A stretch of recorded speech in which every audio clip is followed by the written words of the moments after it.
बार सरकारों के लिए सवाल उठते चले गए, लेकिन उन्होंने सही नीयत से काम किया होता, नेक नीयत से काम किया होता, आदिवासियों के कल्याण के प्रति समर्पण भाव से काम किया होता, तो आज 21वीं सदी के तीसरे दशक में मुझे इतनी मेहनत नहीं करनी पड़ती, लेकिन उन्होंने नहीं किया। अटल बिहारी वाजपेयी की सरकार थी, पहली बार इस देश में आदिवासियों के विकास के लिए अलग मंत्रालय बना, पहली बार आदिवासियों के कल्याण के लिए, भलाई के लिए, विकास के लिए अलग बजट की व्यवस्था हुई। आदरणीय सभापति जी, हमने 110 जिलों को आकांक्षी जिलों के रूप में आइडेंटिफाई किया, जो विकास में पीछे रह गए, सामाजिक न्याय जैसे महत्व का है, एवं भौगोलिक रूप से भी जो पीछे रह गए हैं उनको न्याय दिलाना उतना ही आवश्यक होता है।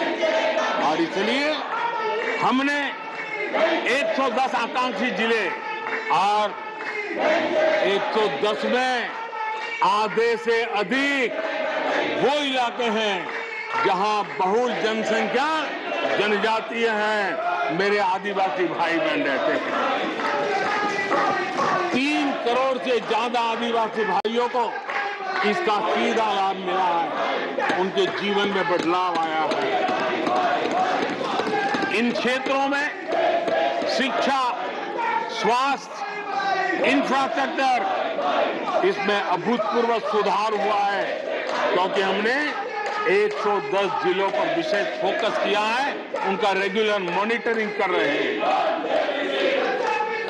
यहां पर हमारे कुछ माननीय सदस्यों ने ट्राइबल सब प्लान की बात का जिक्र किया था। मैं ऐसे साथियों का अनुरोध करता हूं कि जरा समय निकाल करके किसी पढ़े लिखे व्यक्ति की मदद लेकर के बैठिए, जो बजट को अध्ययन कर सकता है, थोड़ा समझा सकता है, और आप देखेंगे तो पता चलेगा कि बजट में शेड्यूल्ड ट्राइब कंपोनेंट फंड्स, इसके तहत 2014 के पहले की तुलना में 5 गुना अधिक वृद्धि हुई है।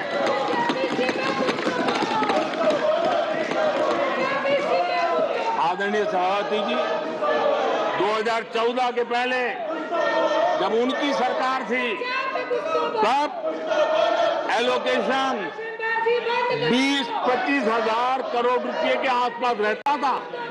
बहुत पुरानी बात नहीं है, सिर्फ 20-25 हजार करोड़ रुपए। आज यहाँ आकर के गीत गा रहे हैं। हमने आकर के इस वर्ष 1,20,000 करोड़ का प्रावधान किया।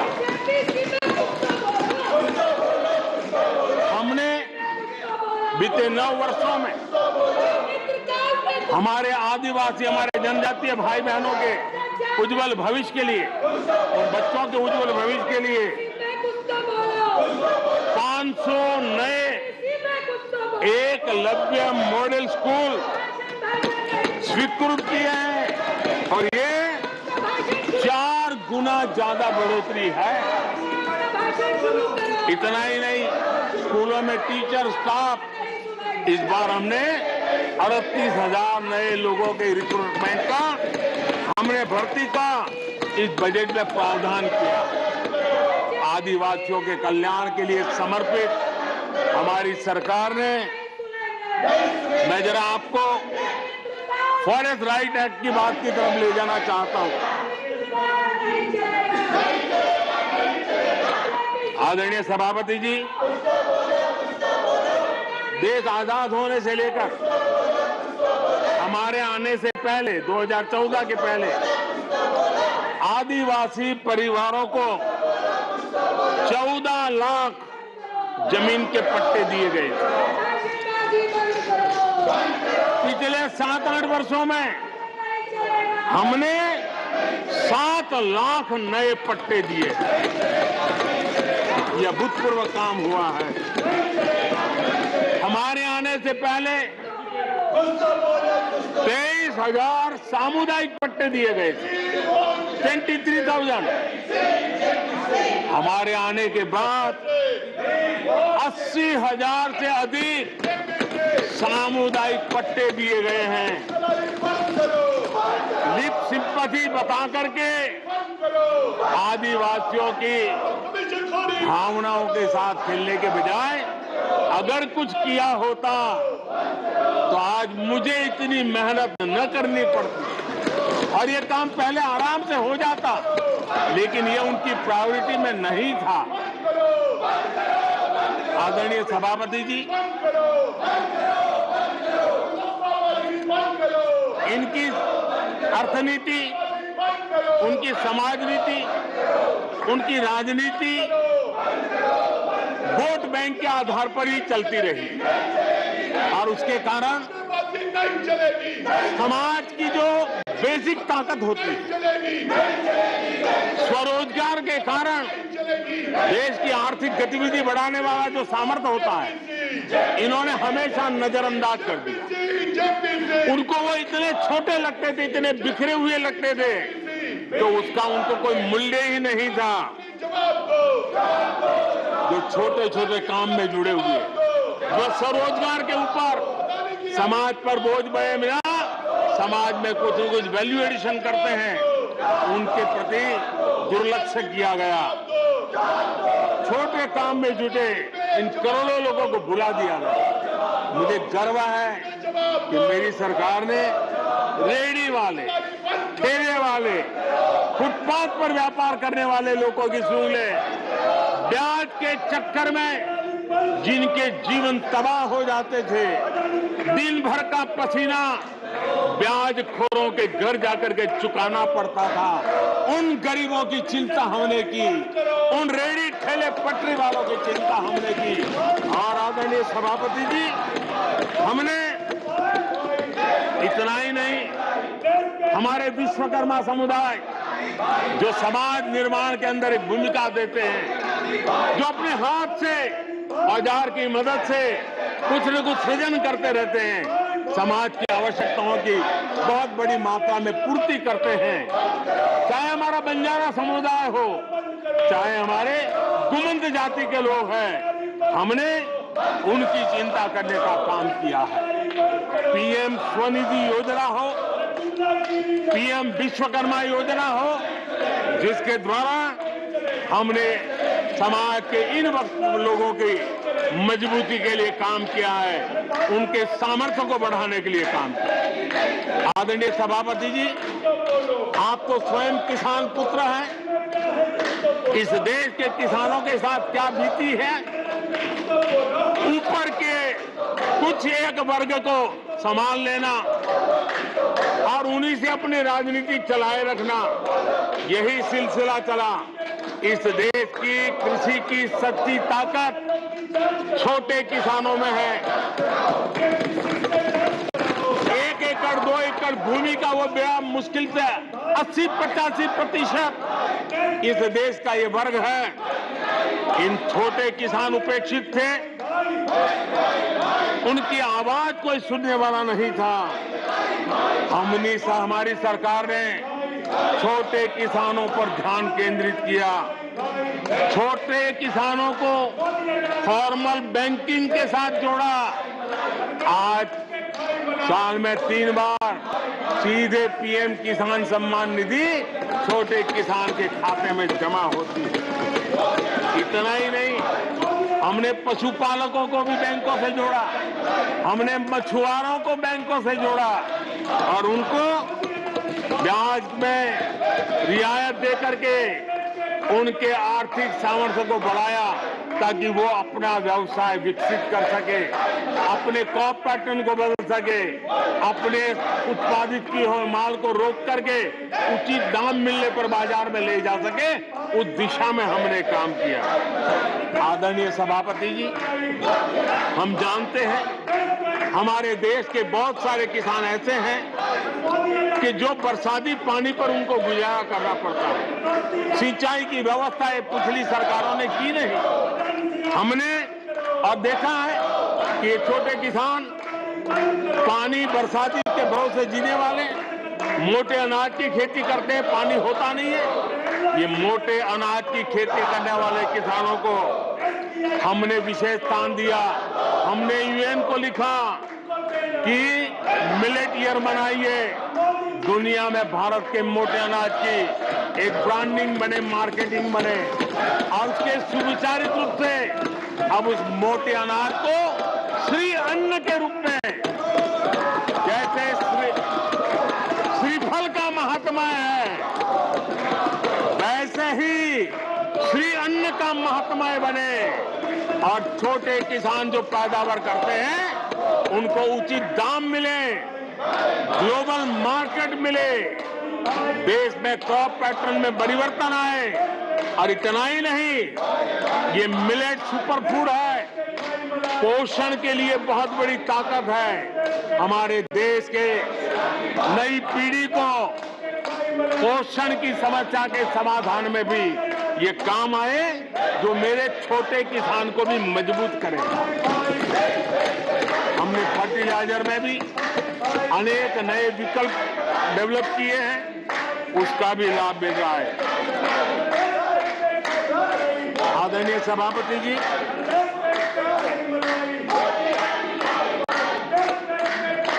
हमें बड़े कन्विक्शन के साथ मैं मानता हूं कि जब निर्णय प्रक्रिया में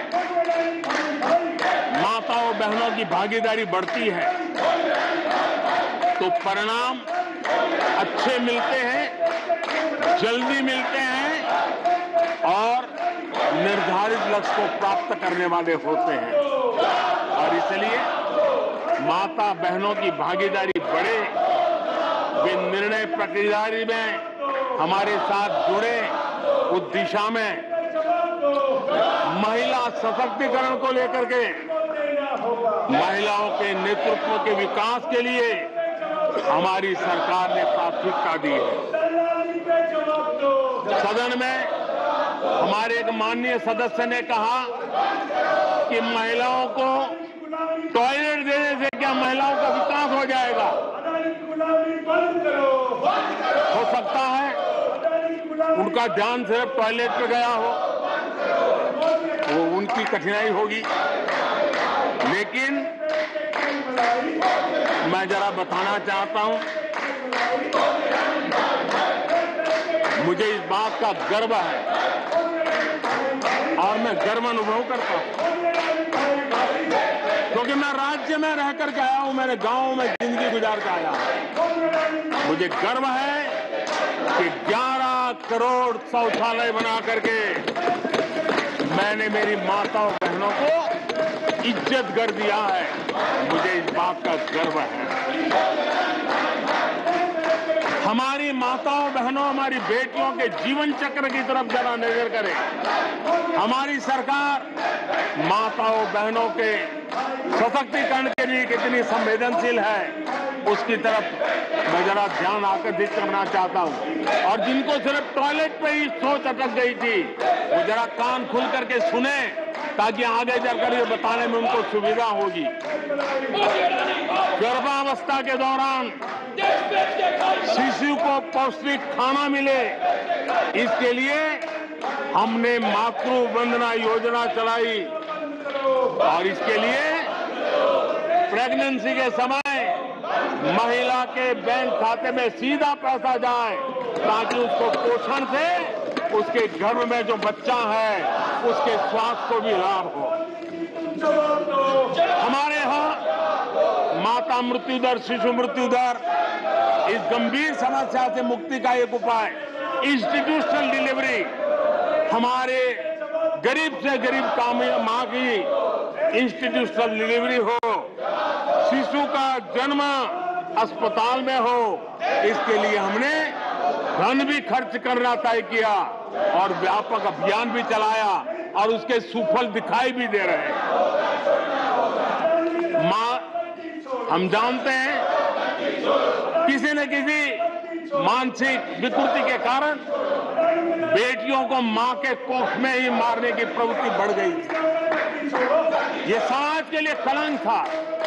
हमने बेटी बचाओ अभियान चलाया और आज मुझे खुशी है कि बेटे जन्म लेते हैं उसकी तुलना में बेटियों की संख्या बढ़ रही है। ये हमारे लिए संतोष का विषय है। हमने बेटियों की रक्षा का काम किया है। बेटी जब बड़ी होकर स्कूल जाए और शौचालय के अभाव में 5वीं 6वीं कक्षा में आते आते स्कूल छोड़ दे, हमने उस चिंता को भी किया और स्कूलों में बच्चियों के लिए अलग टॉयलेट बनाए ताकि मेरी बच्चियों को स्कूल छोड़ना न पड़े। ये हमने चिंता की। बेटी की शिक्षा जारी रहे और इसलिए हमने सुकन्या समृद्धि योजना, जिसमें अधिक ब्याज दे करके बेटियों को सुरक्षित शिक्षा की व्यवस्था का प्रबंध किया ताकि परिवार भी उनको प्रोत्साहन दे। बेटी बड़ी होकर अपना काम करने के लिए बिना गारंटी मुद्रा योजना से लोन ले सके, अपने पैरों पे खड़ी हो सके। और मुझे खुशी है कि मुद्रा योजना के लाभार्थियों में 70% हमारी माताएं बेटियां हैं। हमने ये काम किया है। मां बनने के बाद भी नौकरी जारी रख सके, इसके लिए मातृत्व अवकाश में हमने वृद्धि की है। वो डेवलप कंट्रियों से भी कभी कभी ज्यादा है। ये काम हमने किया है। बेटियों के लिए हमने सैनिक स्कूल खोल दिए हैं।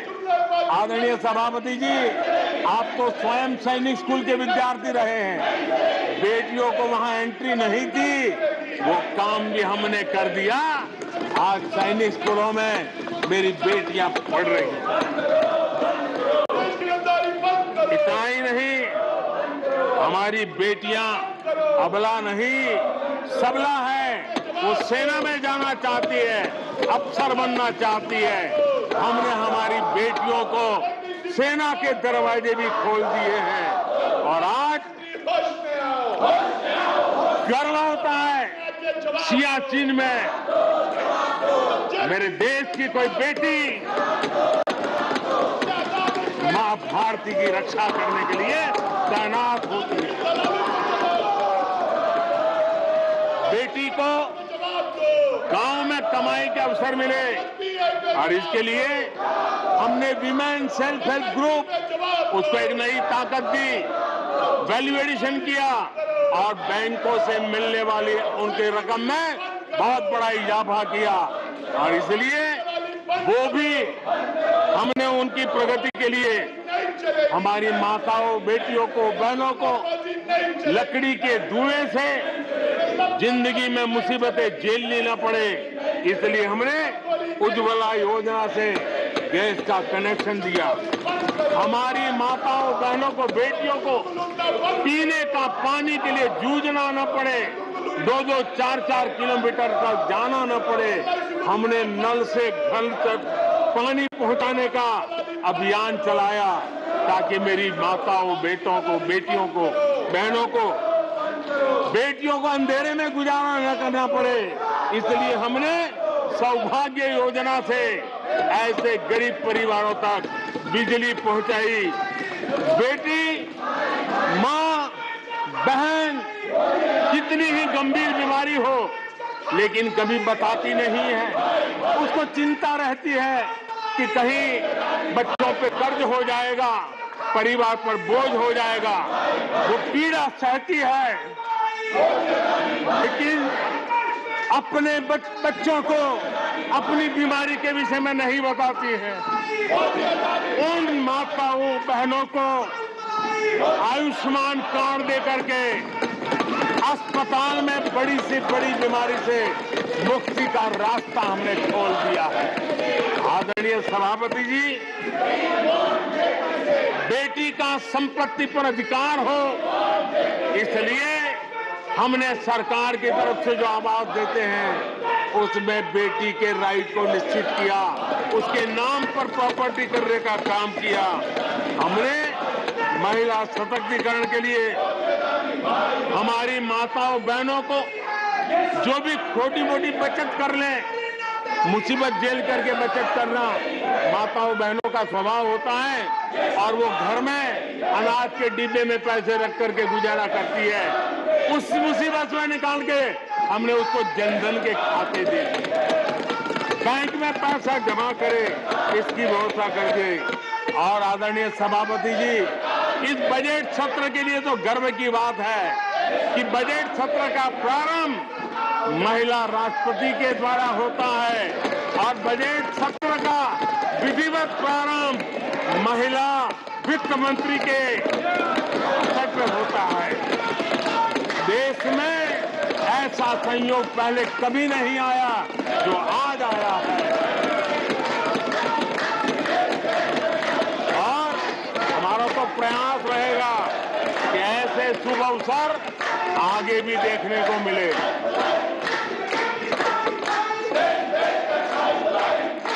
आदरणीय सभापति जी, जब देश को आधुनिक होना है, नए संकल्पों को पार करना है, तो हम साइंस और टेक्नोलॉजी के सामर्थ्य को नकार नहीं सकते। साइंस और टेक्नोलॉजी के महात्मा को हमारी सरकार भली भांति समझती है, लेकिन हम टुकड़ों में नहीं सोचते, हम टोकनिज्म में नहीं सोचते हैं। हम साइंस और टेक्नोलॉजी की तरफ से देश को आगे बढ़ाने के लिए हर दिशा में काम कर रहे हैं, सार्वत्रिक प्रयास कर रहे हैं, अनेकविध इनिशिएटिव ले रहे हैं और इसलिए बचपन में साइंटिफिक टेम्परामेंट डेवलप करने के लिए अटल टिंकरिंग लैब, ये वैज्ञानिक सोच के निर्माण के लिए स्कूल के लेवल पर बच्चों को हमने अवसर दिया। उससे थोड़ा आगे निकले, बच्चा कुछ करना शुरू कर ले, तो हमने अटल इंक्यूबेशन सेंटर खड़े किए ताकि कुछ अगर अच्छी प्रगति की है तो उसको वो वायुमंडल मिले, ताकि वो टेक्नोलॉजी में कन्वर्ट करने के लिए वो खोज, वो इनोवेशन काम आ जाए। इसके लिए हमने विज्ञान की इस प्रगति का परिणाम हमने नीतियां बदली। स्पेस के क्षेत्र में अब प्राइवेट भागीदारी का हमने सपना पूरा किया और मुझे खुशी है मेरे देश के नौजवान आज प्राइवेट सैटेलाइट छोड़ने की ताकत रखते हैं। ये साइंस एंड टेक्नोलॉजी, आज स्टार्टअप की दुनिया जो मूलतः साइंस और टेक्नोलॉजी से जुड़ी हुई है, उसमें यूनिकॉर्न की संख्या में आज हम दुनिया में तीसरे नंबर पर पहुंच गए हैं। आदरणीय सभापति जी, आज ये देश गर्व करेगा कि सर्वाधिक पेटेंट इनोवेशन और दुनिया के बाजार में टिकता है पेटेंट, ये सबसे अधिक पेटेंट रजिस्टर करने में आज मेरे देश के नौजवान आगे आ रहे हैं। आदरणीय सभापति जी, आधार की ताकत क्या होती है वो हमारी सरकार ने आके दिखा दिया और आधार से जुड़े हुए जो विद्वान लोग हैं उन्होंने भी कहा है कि आधार के महत्व को, टेक्नोलॉजी के महत्व को 2014 के बाद समझा गया और उसके कारण वो मेहनत अब रंग ला रही है। हमने देखा है कोविड के काल में कोविन प्लेटफॉर्म 200 करोड़ वैक्सीनेशन और सर्टिफिकेट कोविन का आपके मोबाइल पर विदिन ए सेकंड आ जाता है, लेकिन दुनिया को अचंभा तब हुआ कि भारत अपनी वैक्सीन लेकर के आ गया है कोविड में। दुनिया के लोग अपनी वैक्सीन, हमारे यहाँ कोई बहुत बड़ा मार्केट था, बेचने के लिए भांति भांति के प्रेशर करते थे, आर्टिकल लिखे जाते थे, टीवी में इंटरव्यू दिए जाते थे, सेमिनार किए जाते थे। इतना ही नहीं, मेरे देश के वैज्ञानिकों को बदनाम करने के लिए, उनको नीचा दिखाने के लिए कल तक प्रयास चले, कल तक प्रयास चले, कल तक प्रयास चले। और मेरे ही देश के वैज्ञानिकों ने आज दुनिया में जिसको स्वीकृति मिली है ऐसी वैक्सीन से, मेरे देशवासियों का ही नहीं, 150 देशों के लोगों की आवश्यकताओं को पूरी करने का काम। ये विज्ञान के विरोधी लोग, ये टेक्नोलॉजी के विरोधी लोग।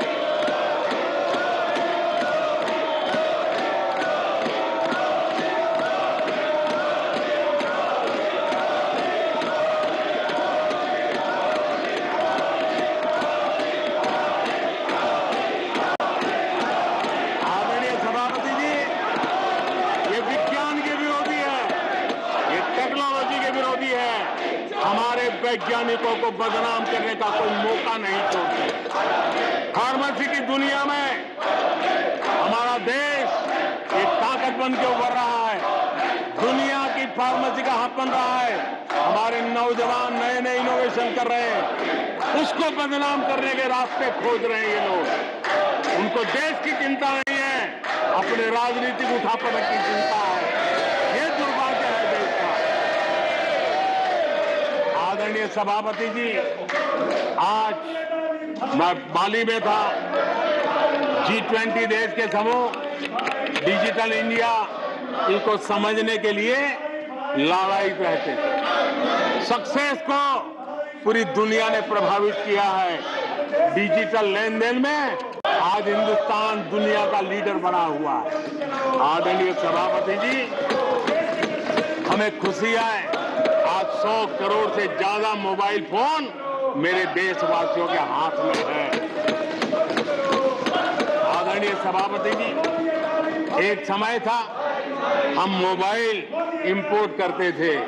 आज गर्व है मेरा देश मोबाइल एक्सपोर्ट कर रहा है। 5G हो, AI हो, IoT हो, उस तकनीक को आज देश बहुत तेज गति से अपना रहा है, उसका विस्तार कर रहा है। ड्रोन, इसका इस्तेमाल सामान्य जीवन में हो, सामान्य नागरिक की भलाई हो। हमने पॉलिसी में वो बदलाव किया और दवाइयां दूर सुदूर इलाकों में ड्रोन से पहुंचाने का काम आज मेरे देश में हो रहा है। साइंस और टेक्नोलॉजी के महत्व को आज खेत में मेरा किसान ड्रोन की ट्रेनिंग लेकर के खेती में ड्रोन का क्या उपयोग हो, आज मेरे गांव में दिखाई दे रहा है। जियो स्पेशल सेक्टर में हमने दरवाजे खोल दिए। ड्रोन के लिए एक पूरा नया विकास का विस्तार करने का अवसर हमने कर दिया। आज देश में यूएन जैसे लोग चर्चा करते हैं कि दुनिया में लोगों के पास अपने पास जमीन के घर के मालिकाना हक नहीं है। यूएन की चिंता है दुनिया।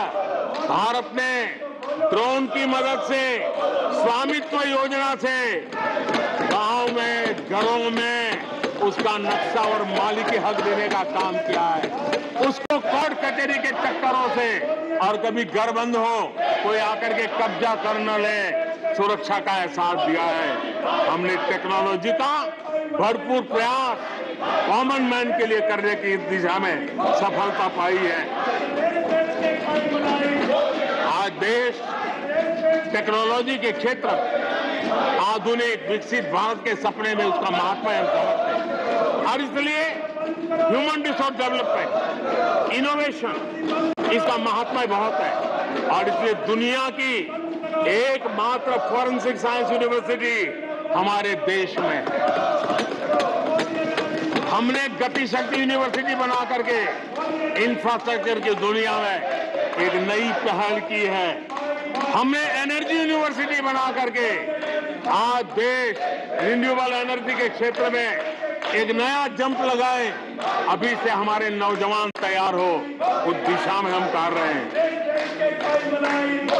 हमारे देश में टेक्नोक्रेट की तरफ, इंजीनियर्स की तरफ, साइंस की तरफ नफरत करने में कांग्रेस ने अपने शासनकाल में कोई कमी नहीं रखी है और साइंस और टेक्नोलॉजी को सम्मान देने में हमारे कार्यकाल में कोई कमी नहीं रखी है। ये हमारा रास्ता है।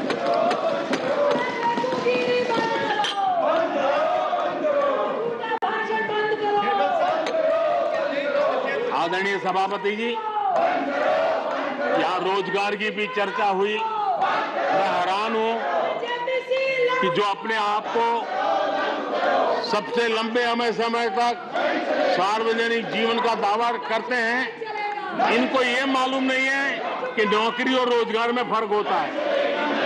जिनको नौकरी और रोजगार का फर्क समझ नहीं है, वो हमें उपदेश दे रहे हैं। आदरणीय सभापति जी, नए नए नैरेटिव गढ़ने के लिए आधी अधूरी चीजों को पकड़ करके झूठ फैलाने के प्रयास हो रहे हैं। बीते 9 वर्ष में अर्थव्यवस्थाओं का जो विस्तार हुआ है, नए सेक्टर्स में रोजगार की नई संभावनाएं बनी। आज ग्रीन इकोनॉमी में देश जिस प्रकार से आगे बढ़ रहा है, उसने ग्रीन जॉब की बहुत बड़ी संभावनाएं धरती पर उतार करके दिखाई है और अधिक संभावनाएं बनी हुई है। डिजिटल इंडिया के विस्तार से डिजिटल इकोनॉमी, उसका भी एक नया क्षेत्र। आज सर्विस सेक्टर में डिजिटल इंडिया एक नई बुलंदी पर है। 5 लाख कॉमन सर्विस सेंटर, गांव के अंदर एक कॉमन सर्विस सेंटर में 2-2, 5-5 लोग रोजी रोटी कमाते हैं। और दूर सुदूर जंगलों के छोटे छोटे गांव में भी कॉमन सर्विस सेंटर में आज हमारे देश की आवश्यक सेवाएं गांव के लोगों को एक बटन पर उपलब्ध हो, ये व्यवस्था हुई है। डिजिटल इकोनॉमी ने अनेक नए रोजगार की संभावनाएं पैदा की। आदरणीय सभापति जी, 90,000 रजिस्टर्ड स्टार्टअप, इसमें भी रोजगार के नए द्वार खोले हैं। अप्रैल से नवंबर 2022 के दौरान ईपीएफओ पेरोल में 1 करोड़ से अधिक लोग जोड़े गए हैं। 1 करोड़ से अधिक लोग। आदरणीय सभापति जी, आत्मनिर्भर भारत रोजगार योजना, इसके जरिए 60 लाख से अधिक नए कर्मचारियों का लाभ हुआ है। आत्मनिर्भर भारत अभियान के तहत हमने अपने उद्यमियों के लिए स्पेस, डिफेंस, ड्रोन, माइनिंग, कोल अनेक क्षेत्रों को खोला है, जिसके कारण रोजगार की संभावना में नई गति आई है।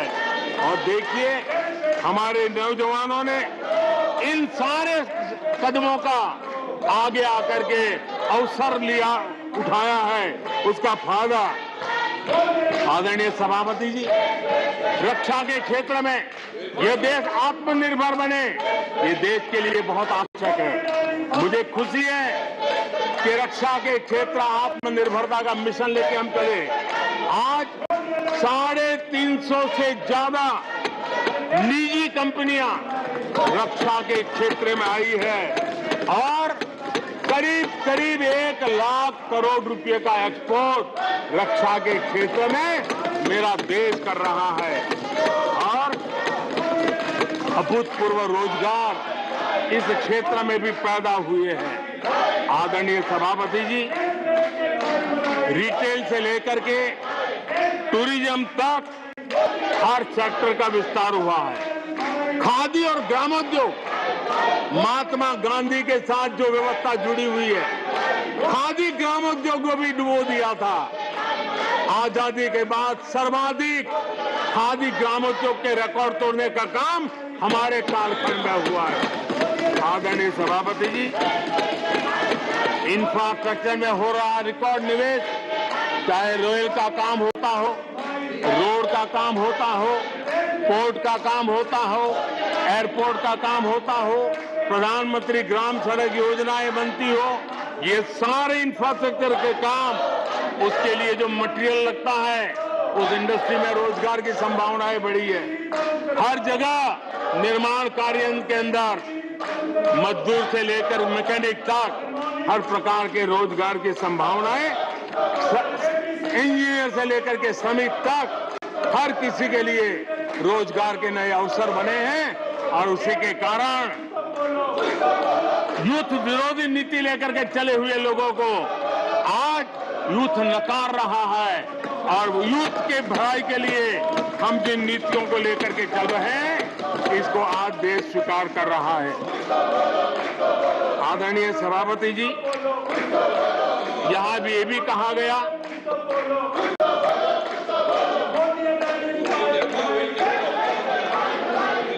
आदरणीय सभापति जी, यहां ये भी कहा गया कि सरकार की योजनाओं को उनके नामों को लेकर के आपत्ति उठाई। कुछ लोगों को ये भी परेशानी है कि नामों में कुछ संस्कृत टच है, बताइए इसकी भी परेशानी।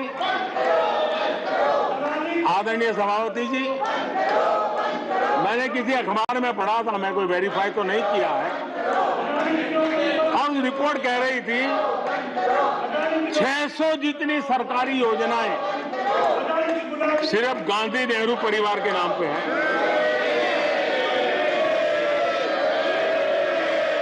आदरणीय सभापति जी, किसी कार्यक्रम में अगर नेहरू जी के नाम का उल्लेख नहीं हुआ तो कुछ लोगों के बाल खड़े हो जाते हैं, उनका लहू एकदम गर्म हो जाता है कि नेहरू जी का नाम क्यों नहीं दिया।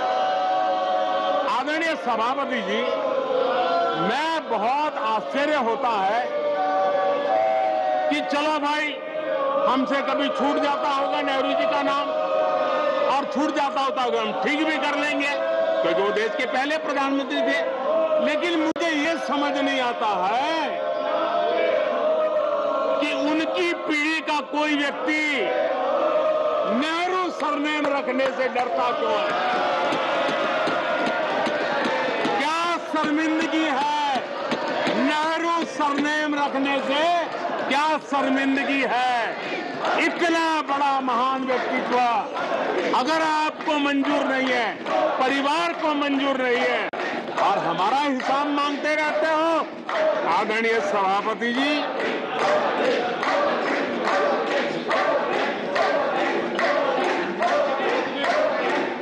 कुछ लोगों को समझना होगा ये सदियों पुराना देश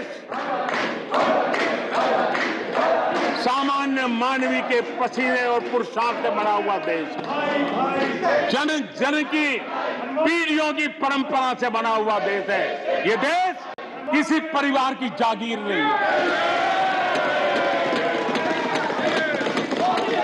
हमने मेजर ध्यानचंद जी का नाम पर खेल रत्न का पुरस्कार कर दिया। अंडमान में नेताजी सुभाष के नाम पर, स्वराज के नाम पर हमने द्वीपों का नामकरण किया। हमें गर्व हो रहा है।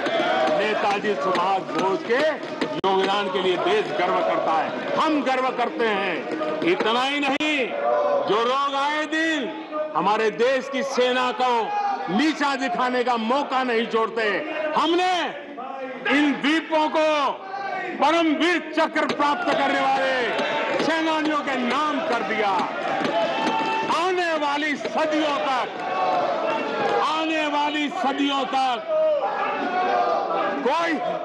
कोई हिमालय की चोटी एक एवरेस्ट व्यक्ति के नाम पर एवरेस्ट बन गई। मेरे द्वीप समूह, मेरे परमवीर चक्र विजेता, मेरे देश के सेनानियों के नाम कर दिया। ये हमारी श्रद्धा है, ये हमारी भक्ति है और उसको लेकर के हम चलते हैं। आदरणीय और इससे आपको तकलीफ है और तकलीफ व्यक्त भी हो रही है। हर एक की तकलीफ व्यक्त करने के रास्ते अलग होंगे। हमारा रास्ता है सकारात्मक। कभी कभी अब ये सदन है, एक प्रकार से राज्यों का महात्मा है। हम पर ऐसे भी आरोप लगाए जाते हैं कि हम राज्यों को परेशान करते हैं। आदरणीय सभापति जी, मैं लंबे अरसे तक राज्य का मुख्यमंत्री रह करके आया। फेडरलिज्म का क्या महत्व होता है वो भली भांति समझता है, उसको जी करके आया है। और इसलिए हमने कोऑपरेटिव कॉम्पिटिटिव फेडरलिज्म पर बल दिया है। आओ हम पर्दा करें, हम आगे बढ़े, हम सहयोग करें, हम आगे बढ़े, उस दिशा में हम चले हैं। हमने हमारी नीतियों में नेशनल प्रोग्रेस का भी ध्यान रखा है और रीजनल एस्पिरेशन को भी एड्रेस किया है। National progress and regional aspiration, इसका परफेक्ट कॉम्बिनेशन हमारी नीतियों में दिखा है, क्योंकि हम सब मिलकर के 2047 तक एक विकसित भारत का सपना पूरा करने के लिए चल पड़े हैं।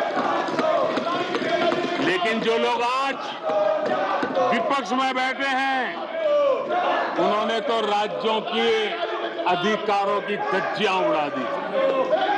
जरा मैं कच्चा चिट्ठा आज खोलना चाहता हूं।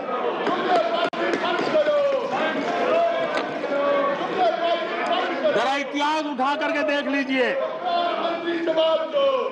वो कौन पार्टी थी, वो लोग कौन सत्ता में बैठे थे, जिन्होंने आर्टिकल 356 का सबसे ज्यादा दुरुपयोग किया।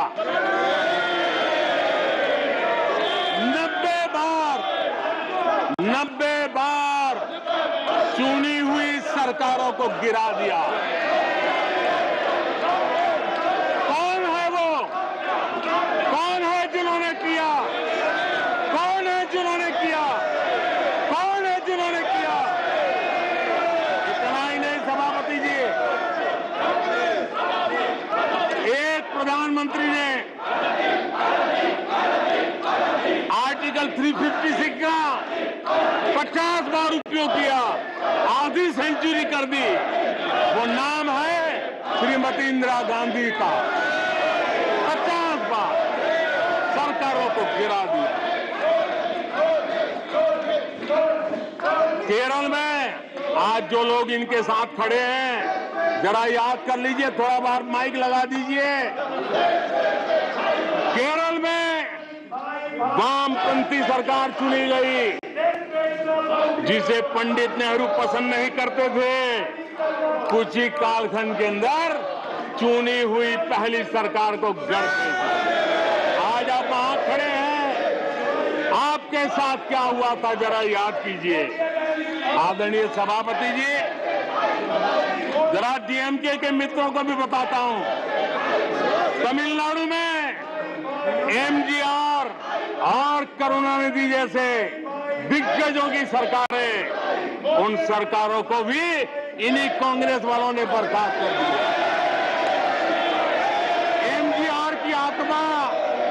एमजीआर की आत्मा देखती होगी आप कहां खड़े हो। यहां पर पीछे बैठे हैं इस सदन के वरिष्ठ सदस्य और जिनको मैं हमेशा एक आदरणीय नेता मानता हूं, श्रीमान शरद पवार जी। 1980 में शरद पवार जी का आयु 35-40 साल की थी। एक नौजवान मुख्यमंत्री महाराष्ट्र की सेवा करने के लिए निकला था, उनकी सरकार को भी गिरा दिया गया और आज वो वहां है। आज वो वहां है। हर क्षेत्रीय नेता को उन्होंने परेशान किया और एनटीआर के साथ क्या किया। यहां कुछ लोग आज कपड़े बदले होंगे, नाम बदला होगा, ज्योतिषियों की सूचना के अनुसार नाम बदला होगा, लेकिन कभी वो भी उनके साथ थे। वो एनटीआर की सरकार को, और वो तबीयत के लिए अमेरिका गए थे, अपने हेल्थ के लिए गए थे। आपने एनटीआर की सरकार को गिराने का प्रयास किया। ये कांग्रेस की राजनीति का स्तर था। आदरणीय सभापति जी, अखबार निकाल के देख लीजिए, हर अखबार लिखता था कि राजभवनों को कांग्रेस के दफ्तर बना दिए गए हैं, कांग्रेस के हेडक्वार्टर बना दिए गए। 2005 में झारखंड में एनडीए के पास ज्यादा सीटें थी, लेकिन गवर्नर ने यूपीओ को शपथ के लिए बुला लिया था। 1982 में हरियाणा में भाजपा और देवीलाल के पास प्री पोल उनका एग्रीमेंट था, उसके बावजूद भी गवर्नर ने कांग्रेस की सरकार के लिए निमंत्रण कर दिया था। ये कांग्रेस के पाप, और आज देश को गुमराह करने की बातें कर रहे हैं। आदरणीय सभापति जी, मैं एक बात को जानना चाहता हूं। मैं एक गंभीर विषय की ओर अब ध्यान देना भी चाहता हूं। महत्वपूर्ण विषयों को मैंने स्पर्श किया है, और आज देश में आर्थिक नीतियों की जिनको समझ नहीं है, जो 24 घंटा राजनीति के सिवा कुछ सोचते नहीं है, जो सत्ता के खेल खेलना यही जिनको सार्वजनिक जीवन का काम दिखता है, उन्होंने अर्थनीति को अनर्थ नीति में परिवर्तित कर दिया। मैं उनको चेतावनी देना चाहता हूं, और मैं इस सदन की गंभीरता के साथ उनसे कहना चाहता हूं कि अपने रिस्पेक्टिव स्टेट को जाके समझाएं कि ये गलत रास्ते पर न चले जाएं। हम हमारे पड़ोस के देशों का हाल देख रहे हैं कि वहां पर क्या हाल हुआ है। अनाप शनाप कर्ज लेकर के किस प्रकार के देशों को डुबो दिए गए। आज हमारे देश में भी तत्कालीन लाभ के लिए अगर भुगतान करेगा तो आने वाली पीढ़ी करेगी। हम तो कर्ज करो गीपियों वाला खेल आने वाला देखेगा। ये कुछ राज्यों ने अपनाया है, वो उनका तो तबाह कर देंगे, देश को भी बर्बाद कर देंगे। अब देश अब कर्ज के तले दबते जा रहे हैं। ये देश आज दुनिया में उनको कर्ज देने के लिए कोई तैयार नहीं है। ये मुसीबतों से गुजर रहे हैं। मैं राजनीतिक वैचारिक मतभेद हो सकते हैं, दलों के विषय में एक दूसरे के प्रति टीका टिप्पणी हो सकती है, लेकिन देश की आर्थिक सेहत के साथ खिलवाड़ मत कीजिए। आर्थिक सेहत के साथ खिलवाड़ मत कीजिए।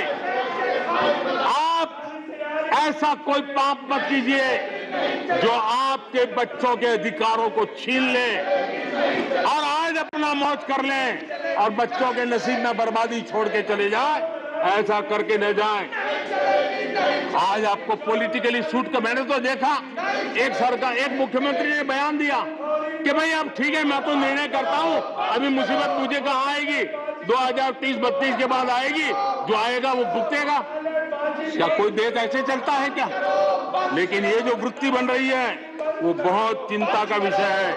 आदरणीय सभापति जी, देश की आर्थिक सेहत के लिए राज्यों ने भी अपनी आर्थिक सेहत के संबंध में डिसिप्लिन का रास्ता चुनना पड़ेगा, और तभी जाकर के वे राज्य भी इस विकास की यात्रा का लाभ ले पाएंगे और उनके राज्यों के नागरिकों का भला करने में हमें भी सुविधा हो जाएगी, ताकि हम उन तक लाभ पहुंचाना चाहते हैं। आदरणीय सभापति जी, 2047 में यह देश विकसित भारत बने, ये हम सबका संकल्प है। 140 करोड़ देशवासियों का संकल्प है। अब देश पीछे मुड़ करके देखने को तैयार नहीं है। देश लंबी छलांग मारने को तैयार है। जिनकी 2 वक्त की रोटी का सपना था, उसको आपने एड्रेस नहीं किया, हमने उसको एड्रेस किया है। जिसको सामाजिक न्याय की अपेक्षा थी, जो आपने एड्रेस नहीं किया, हमने एड्रेस किया है। जिन अवसरों को तलाशता था, उन अवसरों को उपलब्ध कराने के लिए हमने अनेक कदम उठाए हैं, और आज भारत का जो सपना है, उन सपने को पूरा करने के लिए हम संकल्पबद्ध होकर के चले। और आदरणीय सभापति जी, देश देख रहा है, देश देख रहा है, एक अकेला कितनों को भारी पड़ रहा है, एक अकेला कितनों को भारी पड़ रहा है। अरे नारे बोलने के लिए भी उनको बदल करना पड़ता है। जो भी ये बोलता है, घंटे भर से आवाज की जवाब दे रहा है। आदरणीय सभापति जी, एक कन्विक्शन के कारण चला हूं, देश के लिए जीता हूं, देश के लिए कुछ करने के लिए निकला हुआ हूं, और इसलिए ये राजनीतिक खेल खेलने वाले लोग, उनके अंदर वो हौसला नहीं है, वो ढूंढ रहे हैं, बचने का रास्ता खोज रहे हैं। आदरणीय सभापति जी, राष्ट्रपति जी के उम्दा भाषण को, राष्ट्रपति जी के मार्गदर्शक भाषण को, राष्ट्रपति जी के प्रेरक भाषण को इस सदन के अंदर अभिनंदन करते हुए, धन्यवाद करते हुए, आपका भी आभार व्यक्त करते हुए अपनी बात को समाप्त करता हूं।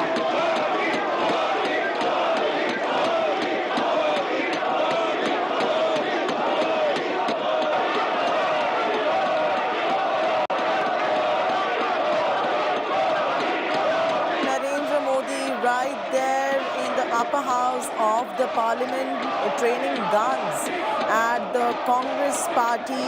He's gone ahead and attacked the Congress party in the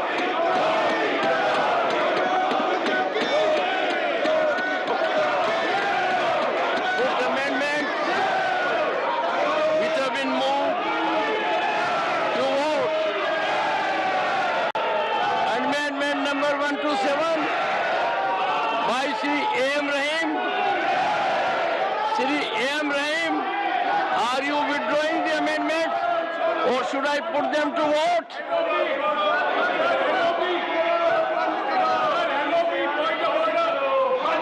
Amendment not moved.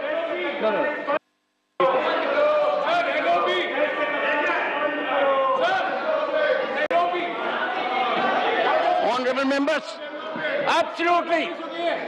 Please, is this the way?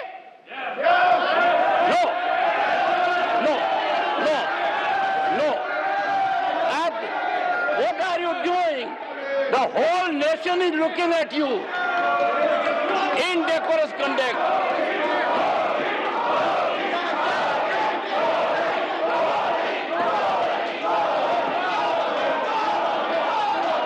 I shall now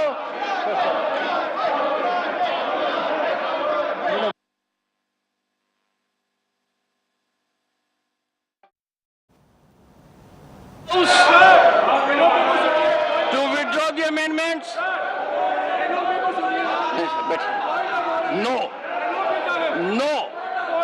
No. What I have seen, I will not. Sorry.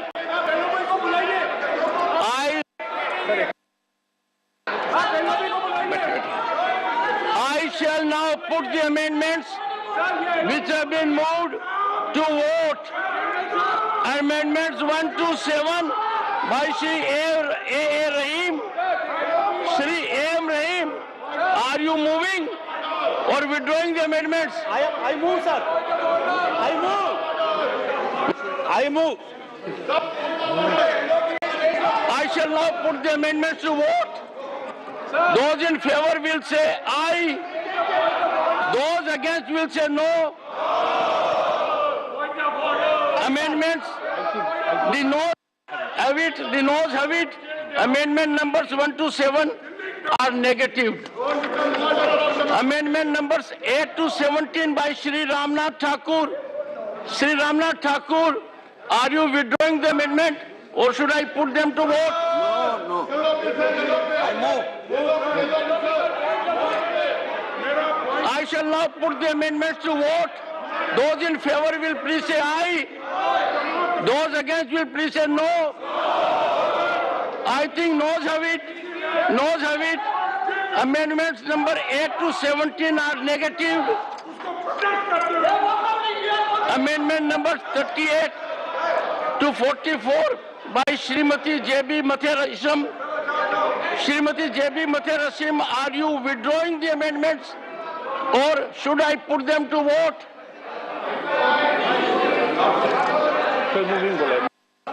I shall now put the amendments to vote.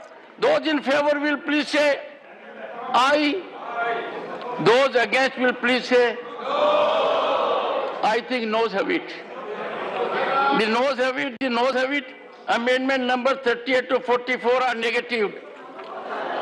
Amendment number 45 to 54 by Shri M. Shanmugam. Shri M. Shanmugam, are you withdrawing the amendments or shall I put them to vote? Voting. I shall now put the amendments to vote. Those in favor will please say aye. Those against will please say no. I think noes have it. Amendment numbers 45 to 54 are negative. A little smile and cheer. will slightly uplift the image of the upper house which had nosedived. When I look at distinguished members here, I am put to shame. Amendment number 56 to 65 by Sri Santosh Kumar P. You're moving. I shall now put the amendments to vote. Those in favor will please say aye. Yes. Some. Those against will please say no. I think noes have it. I think noes have it. Amendment numbers 56 to 65 are negative. Amendment number 66 to 73 by Shri Tiruchi Shiva. You are moving? Sir. You are moving or you are moving the amendment? I am moving the amendment, sir. I shall now put the amendments to vote. Those in favor will please say aye. Those against will please say no. I think noes have it. I think noes have it. Amendment number 66 to 73 are negatived. Amendment number 74 to 79 by Shri Binoy Vishwam.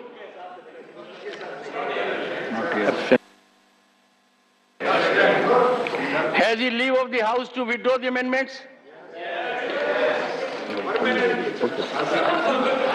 Amendment numbers 90 to 98 by Dr. Kanimoji, NV and Somo. I move the amendment, sir.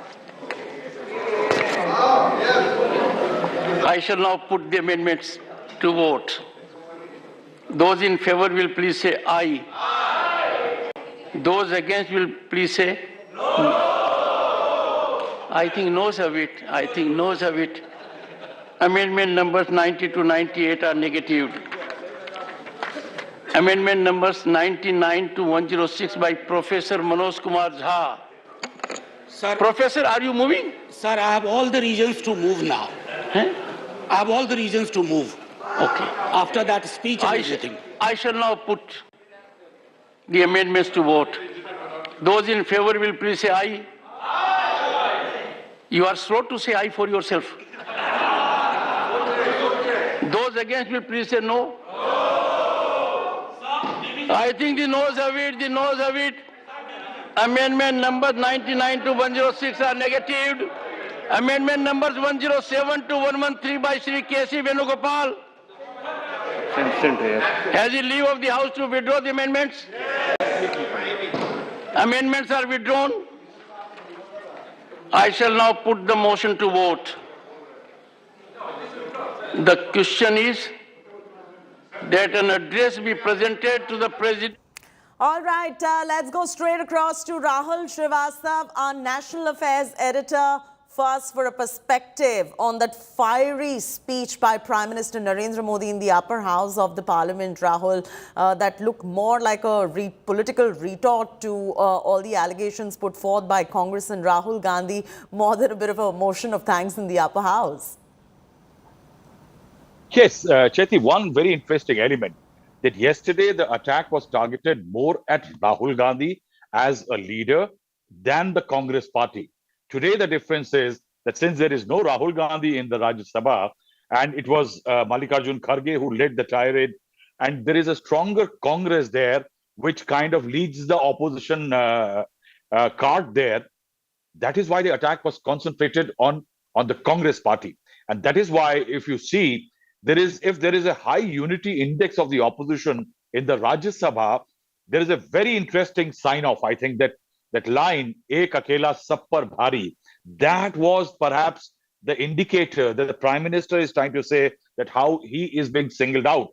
And if you reverse the speech now, if you go rewind it a bit, then he targets opposition parties for going with the Congress, mentioning that since 1947, Article 356 to dismiss democratically elected governments has been used 90 times by the Congress party, mentioning that Indira Gandhi's time, 50 government were dismissed. So he has talked about DMK, MGR, Karunanidhi, Sharad Pawar governments being dismissed by the Congress party in the past. Now, that is in a House of States. That's a very interesting attempt, because if you become right now in Tripura also, you have the CPM and the Congress party contesting against the BJP IPTF alliance in the northeastern state. The idea is to counter the charges that were leveled because of the Adani issue and several others. The opposition actually spoke on a much wider range of subjects in the Rajya Sabha.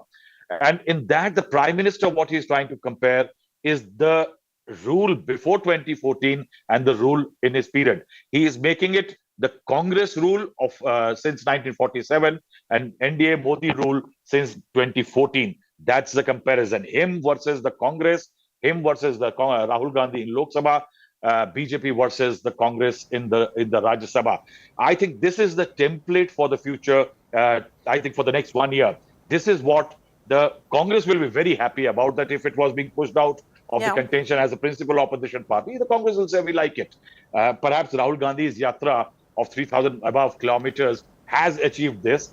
Second, the BJP will say that we are liking it primarily because that's the kind of narrative the BJP wants. Yes, absolutely. Rahul, you've summed it up well and put it into perspective for our viewers right there. Let me also take this across to Maushami, who tracks the Congress party. Maushami, we saw a lot of sloganeering as far as Adani is concerned, the Prime Minister is concerned, but the Prime Minister simply was unfazed. He went on, he delivered quite a speech right there in the upper house. It was a motion of thanks. But how does the Congress party now respond to this motion of thanks?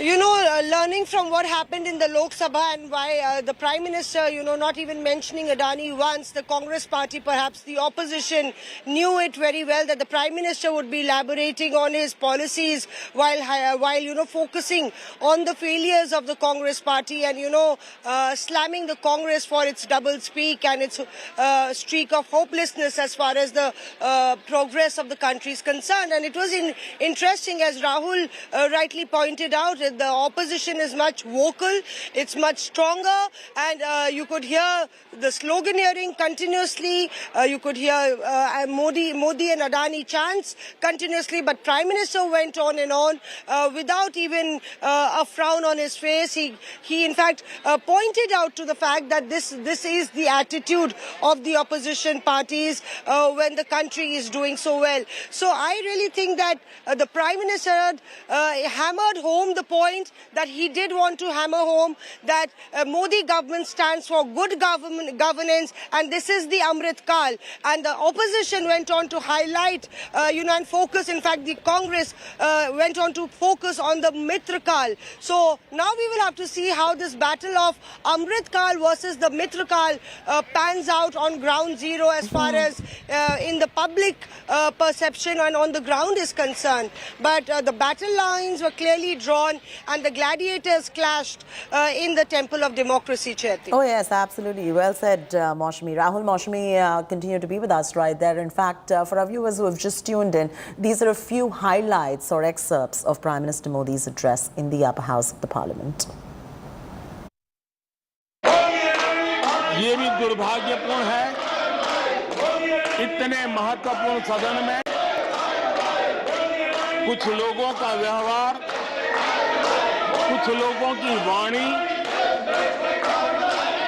न सिर्फ सदन को लेकिन देश को निराश करने वाली रही।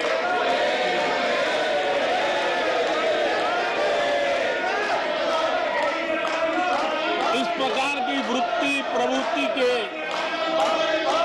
माननीय सदस्यों को मैं यही कहूंगा, कीचड़ उसके पास था, कीचड़ उसके पास था, मेरे पास गुलाल।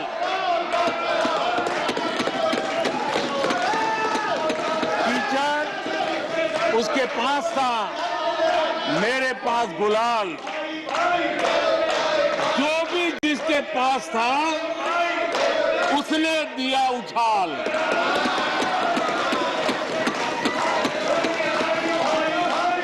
और अच्छा ही है, जितना कीचड़ उछालोगे कमल उतना ही ज्यादा खिलेगा।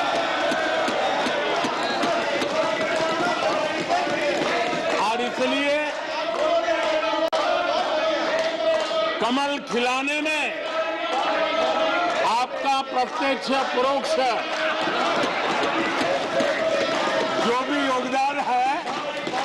इसके लिए मैं उनका भी आभार व्यक्त करता हूं। विपक्ष के हमारे वरिष्ठ साथी आदरणीय खड़गे जी ने कहा कि हमने 60 साल में मजबूत बुनियाद बना रहे, ऐसा कल आपने कहा। और उनकी शिकायत थी कि बुनियाद तो हमने बनाई और क्रेडिट मोदी ले रहा है। लेकिन आदरणीय सभापति जी 2014 में आकर के जब मैंने बारीकी से चीजों को बड़ी गहराई से देखने का प्रयास किया, फर्स्ट हैंड इंफॉर्मेशन लेने का प्रयास किया, तो मुझे नजर आया कि 60 साल कांग्रेस के परिवार ने, हो सकता है उनका इरादा मजबूत नींव बनाने का हो, मैं उस पर कोई टिप्पणी करना नहीं चाहता, लेकिन 2014 के बाद आकर के मैंने देखा कि उन्होंने गड्ढे ही गड्ढे कर दिए थे। उनका इरादा नींव का होगा, लेकिन उन्होंने गड्ढे ही गड्ढे कर दिए थे। और आदरणीय सभापति जी, जब वो गड्ढे खोद रहे थे, 6 दशक बर्बाद कर दिए थे, उस समय दुनिया के छोटे छोटे देश भी सफलता के शिखरों को छू रहे थे, आगे बढ़ रहे थे। उनका तो वो साल इतना अच्छा माहौल था कि पंचायत से लेकर के पार्लियामेंट तक उन्हीं की दुनिया चलती थी। इतना देश भी अनेक आशा अपेक्षाओं के साथ आंख बंद करके उनका समर्थन करता था, लेकिन उन्होंने इस प्रकार की कार्यशैली विकसित की, इस प्रकार का कल्चर विकसित किया कि जिसके कारण वे एक भी चुनौती का परमानेंट सॉल्यूशन करने का न कभी सोचा, न कभी उनको सूझा, न कभी उन्होंने प्रयास किया। हमारी सरकार की पहचान जो बनी है वो हमारे पुरुषार्थ के कारण बनी है, एक के बाद उठाए गए कदमों के कारण बनी हुई। और आज हम परमानेंट सॉल्यूशन की दिशा में आगे बढ़ते रहे हैं।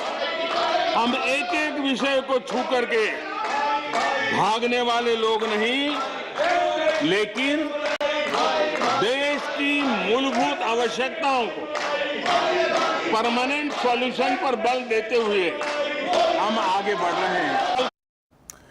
All right, time now for a very short commercial break in this fiery session that you see in the lower and the upper house of the parliament. You can see on your screens Jagdeep Dhankar right there trying to tame the opposition, Prime Minister targeting the Congress party, and Mallikarjun Kharge donning his Louis Vuitton scarf in the lower house yesterday. And we'll continue getting you all the political reactions as we go along the way. But for now, that's it. See you with the top headlines in moments from now.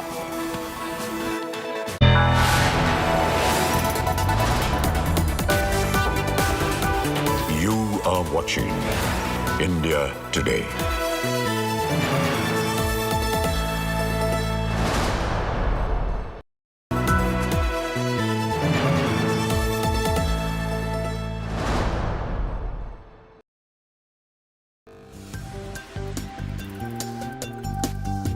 तो जैसे सबसे तेज आपकी tagline है, तो इसी तरह से सबसे तेज हमारी सरकार की लाइफलाइन है।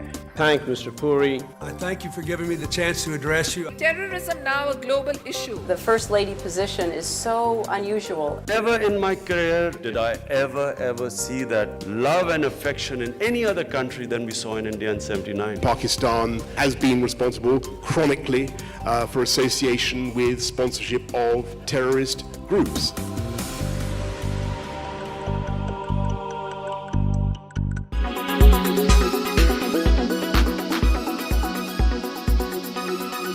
Shah Rukh Khan's Pathaan has been rocking at the movie theatres. It is in fact being touted as the best action movie of recent times. But is it true? What does the Tech Today community think about it? Are the tech sequences worth watching the movie in the movie theatre, or will the Tech Today community wait to watch it on OTT? Let's try and find out. Where will it be, in the cinema theatre or on OTT? Cinemas. SRK in cinemas. Movie theatre. OTT. Will you be watching it in an IMAX or in a regular theatre? IMAX for sure.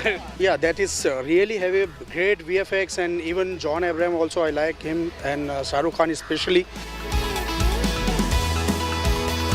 I have heard a lot about it, how it has a parallel from a Christopher Nolan ka movie, and the technologies that they've used is same, so I want to explore that. Not interested in watching in a movie theatre. Is there any reason why you're averse to going to a movie theatre? I feel more relaxed watching it at home. Yes, if it releases in Amazon or Netflix, otherwise not. Actually, we went to the cinema hall yesterday. I almost wanted to watch it, but my wife said we'll watch it on OTT.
Make your media plan smarter with India Today Live TV on your connected devices.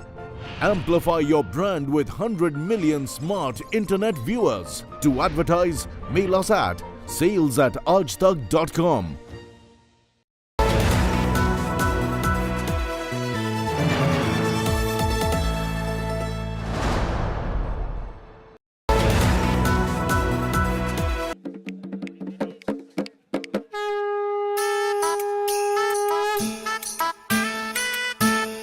Try some of the puri sabzi. This is going to be my political breakfast.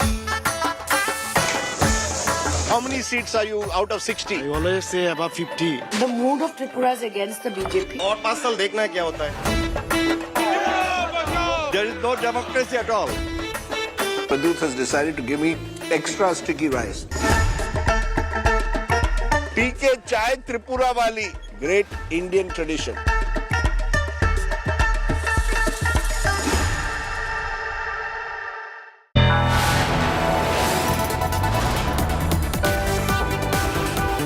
You are watching India Today.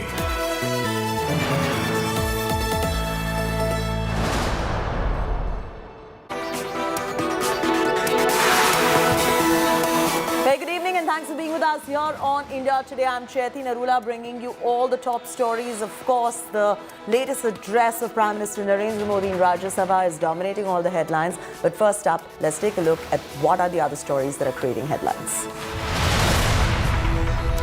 Prime Minister's fiery counter in Rajya Sabha amidst non-stop opposition heckling taunts Gandhis and Congress over Nehru, says ek akela sab par bhari.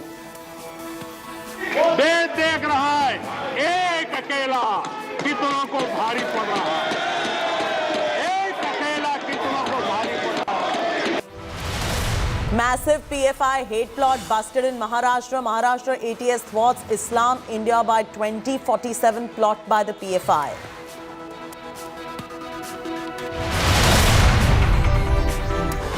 BJP Karnataka Chief Nalin Katil spokes Rao once again, says Karnataka polls is about to be Tipu versus Savarkar, challenges Siddaramaiah for a debate.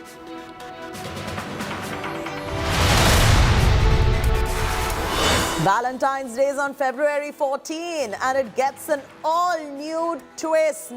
We're not talking about hearts and teddy bears. The government panel says hug cows this Valentine's Day for emotional richness.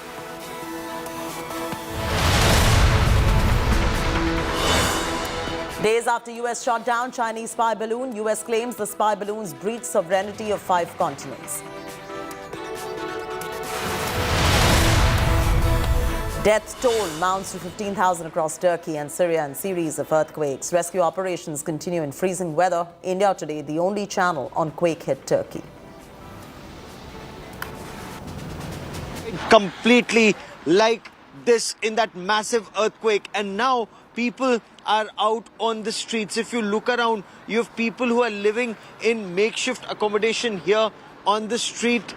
Almost every house has been destroyed completely like this in that massive earthquake, and now people are out on the streets. If you look around, you have people who are living in makeshift accommodation here on the street.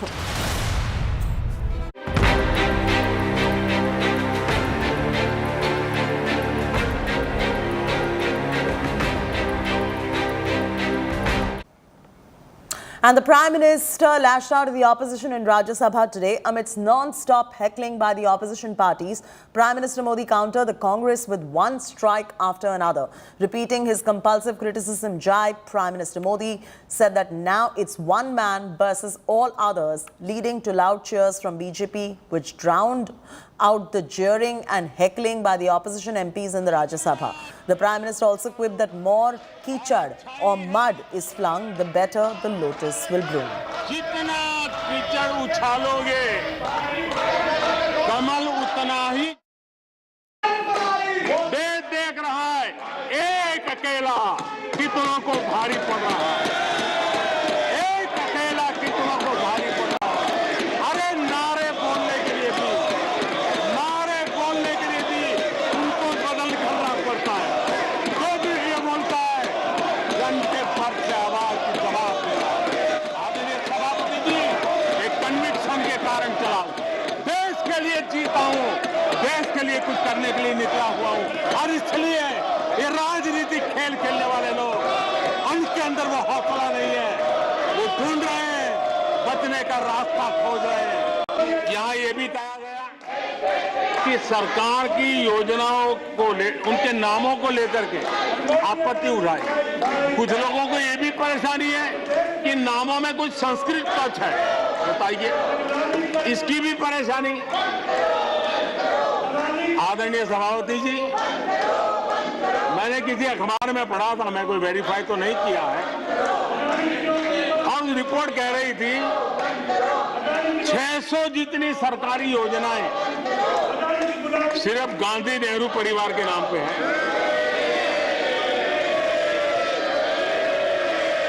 आदरणीय सभापति जी, किसी कार्यक्रम में अगर नेहरू जी के नाम का उल्लेख नहीं हुआ तो कुछ लोगों के बाल खड़े हो जाते हैं,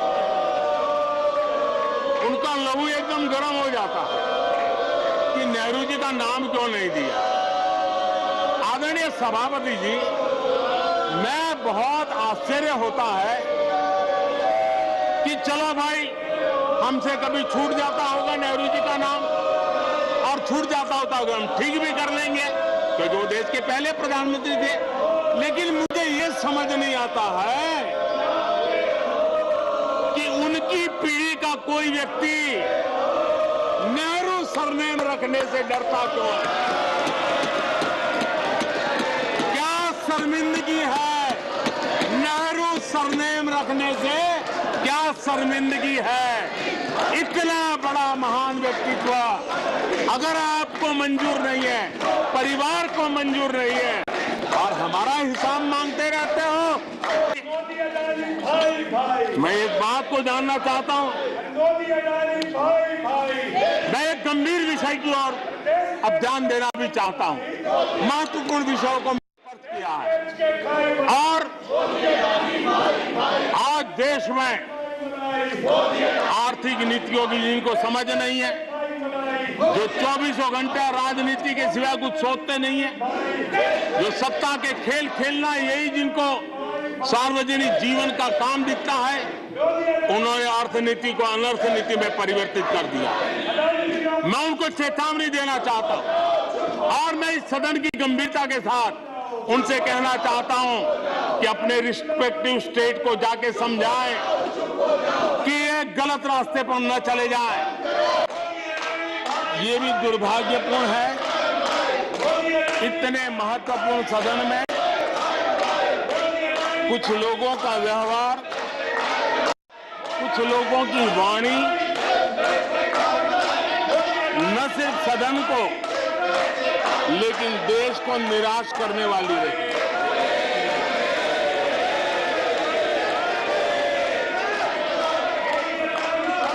इस प्रकार की वृत्ति प्रवृत्ति के माननीय सदस्यों को मैं यही कहूंगा, कीचड़ उसके पास था, कीचड़ उसके पास था, मेरे पास गुलाल। कीचड़ उसके पास था, मेरे पास गुलाल।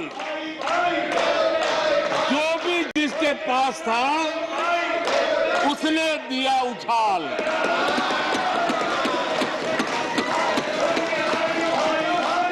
और अच्छा ही है, जितना कीचड़ उछालोगे कमल उतना ही ज्यादा खिलेगा।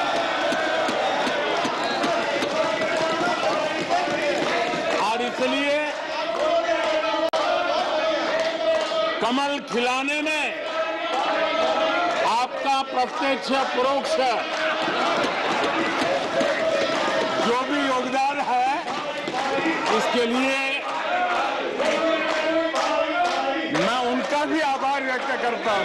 विपक्ष के हमारे वरिष्ठ साथी आदरणीय खड़गे जी ने कहा कि हमने 60 साल में मजबूत बुनियाद बना रहे थे, ऐसा कल आपने कहा। और उनकी शिकायत थी कि बुनियाद तो हमने बनाई और क्रेडिट मोदी ले रहा है। लेकिन आदरणीय सभापति जी, 2014 में आकर के जब मैंने बारीकी से चीजों को बड़ी गहराई से देखने का प्रयास किया, फर्स्ट हैंड इंफॉर्मेशन लेने का प्रयास किया, तो मुझे नजर आया कि 60 साल कांग्रेस के परिवार ने, हो सकता है उनका इरादा मजबूत नींव बनाने का हो, मैं उस पर कोई टिप्पणी करना नहीं चाहता, लेकिन 2014 के बाद आकर के मैंने देखा कि उन्होंने गड्ढे ही गड्ढे कर दिए थे। उनका इरादा नींव का होगा, लेकिन उन्होंने गड्ढे ही गड्ढे कर दिए थे। और आदरणीय सभापति जी, जब वो गड्ढे खोद रहे थे, 6 दशक बर्बाद कर दिए थे, उस समय दुनिया के छोटे छोटे देश भी सफलता के शिखरों को छू रहे थे, आगे बढ़ रहे थे। जरा इतिहास उठा करके देख लीजिए, वो कौन पार्टी थी, वो लोग कौन सत्ता में बैठे थे जिन्होंने आर्टिकल 356 का सबसे ज्यादा दुरुपयोग किया।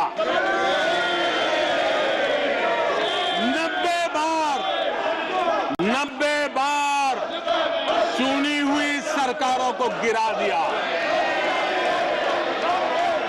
कौन है वो? कौन है जिन्होंने किया? कौन है जिन्होंने किया? कौन है जिन्होंने किया? इतना ही नहीं सभापति जी, एक प्रधानमंत्री ने आर्टिकल 356 का 50 बार उपयोग किया, आधी सेंचुरी कर दी। वो नाम है श्रीमती इंदिरा गांधी का। 50 बार सरकारों को गिरा दिया। उनका तो वो साल इतना अच्छा माहौल था कि पंचायत से लेकर के पार्लियामेंट तक उन्हीं की दुनिया चलती थी। इतना देश भी अनेक आशा अपेक्षाओं के साथ आंख बंद करके उनका समर्थन करता था। लेकिन उन्होंने इस प्रकार की कार्यशैली विकसित की, इस प्रकार का कल्चर विकसित किया कि जिसके कारण वे एक भी चुनौती का परमानेंट सॉल्यूशन करने का न कभी सोचा, न कभी उनको सूझा, न कभी उन्होंने प्रयास किया। हमारी सरकार की पहचान जो बनी है, वो हमारे पुरुषार्थ के कारण बनी है। एक के बाद उठाए गए कदमों के कारण बनी हुई। और आज हम परमानेंट सॉल्यूशन की दिशा में आगे बढ़ते रहे हैं।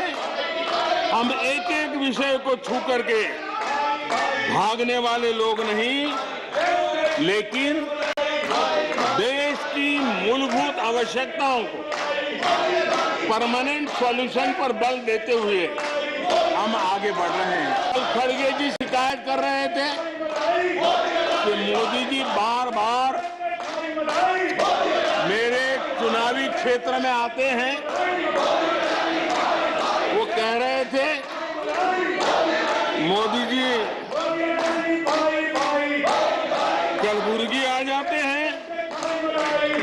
मैं जरा खड़गे जी को कहना चाहता हूं, मैं आता हूं उसकी शिकायत करने से पहले ये भी तो देखो कि कर्नाटका में एक 1,70,00,000 जनधन बैंक अकाउंट खुले हैं।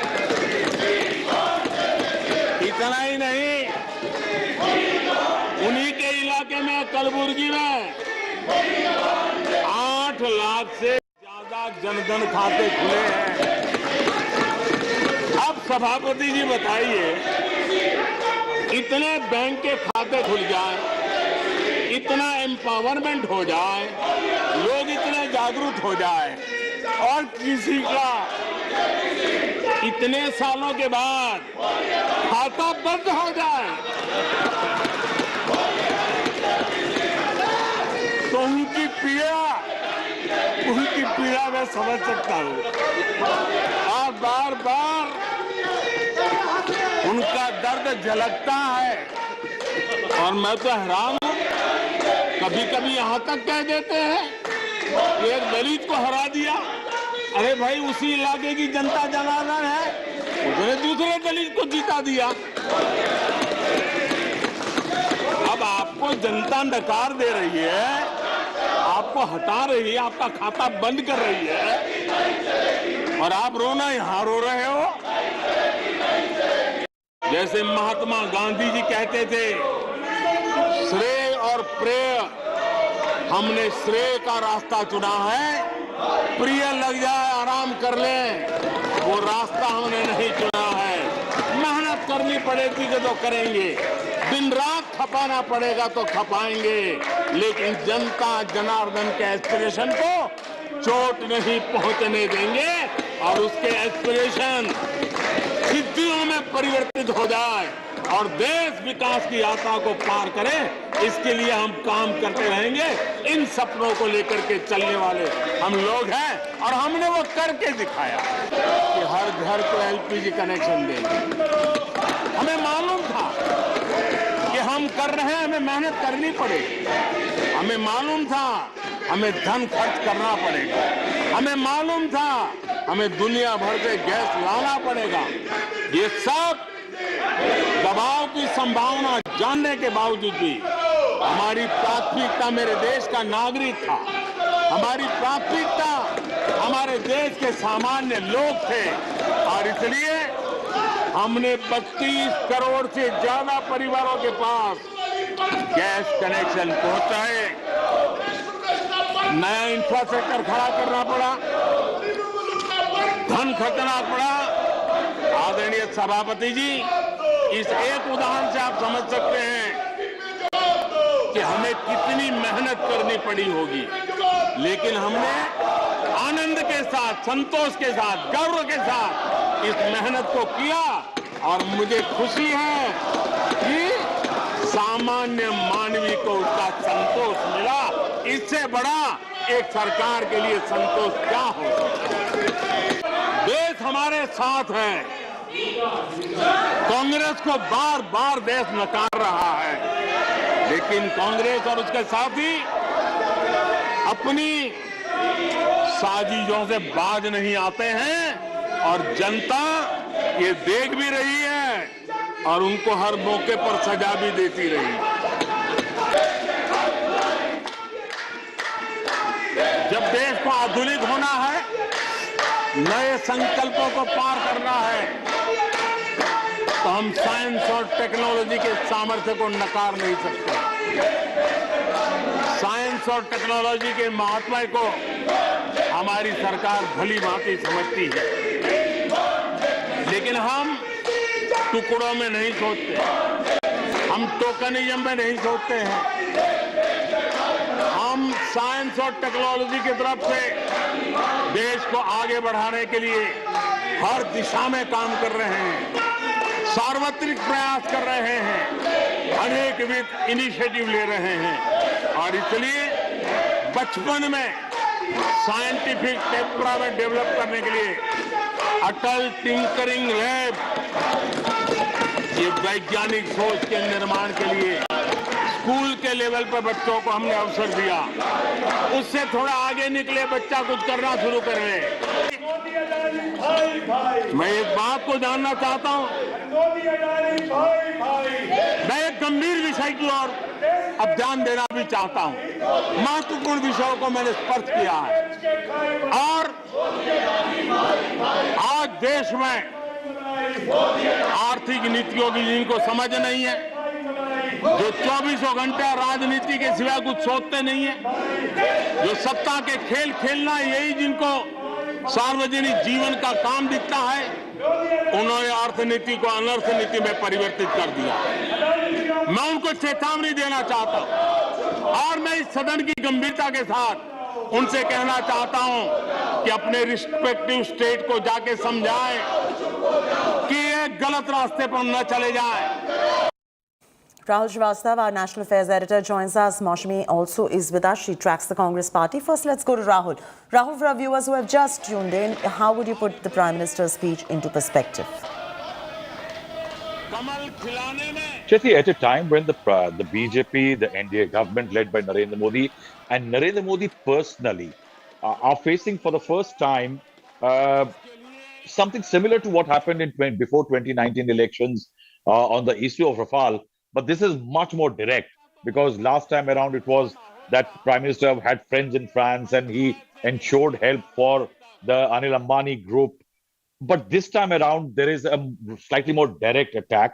Also, there is a more direct connection by the opposition that how the wealth of the Adani group has increased, one. And second part is that their exposure of LIC and SBI in the Adani group actually threatens the investment of poor people, poor Indians. Now, that is a focus attack. At a time like that, when you heard the chant all through the Prime Minister's speech, perhaps it's one of those rare occasions. I've heard once Manmohan Singh facing something similar by opposition. And before that, at one time, it used to be in when George Fernandez faced some very concerted attack on the floor of the House with virtually the entire opposition boycotting him for months. The Prime Minister stayed unfazed in terms of not reacting to what the charges directly were, but I think in a very political speech, which the venue could have been any other political rally, not just Parliament, but he has used this opportunity to target, one, the opposition led by the Congress. And the Congress, this is a difference between his address yesterday in the Lok Sabha, which I said earlier. Yesterday, it was a very focused attack on Rahul Gandhi. He did not respond, take the 5-lettered Adani name, but primarily because all the comments of Rahul Gandhi on Adani issue were expunged by the Lok Sabha Secretariat because of being they were found unparliamentary. And that is why the Prime Minister didn't deal with that. But today also, if he was yesterday attacking Rahul Gandhi, today it was Congress. See, this is the House of States. And in this House of States, the Prime Minister targeted the opposition unity, that if you are together today, remember the Congress used Article 356 to dismiss opposition government 90 times during Congress rule, 50 times by Indira Gandhi. Jawaharlal Nehru, the first time 356 was used against Mr. Namboothripad's government of the CPI in 1957. All that he brought in, that has got political relevance. Remember that in Tripura, CPI and Congress are contesting together. You see a DMK Congress alliance in Tamil Nadu, and they are targeting the governor appointed by the center. So what the Prime Minister is doing, telling the DMK that using the governor, governments of Karunanidhi and MGR were dismissed in Tamil Nadu. So that's the kind of political attack. I think eventually listing all the policies and the schemes and the achievements since 2014 and putting them in contrast with what was not achieved. Or if you notice, interestingly, yesterday he had called 2004 to 2014 a lost decade.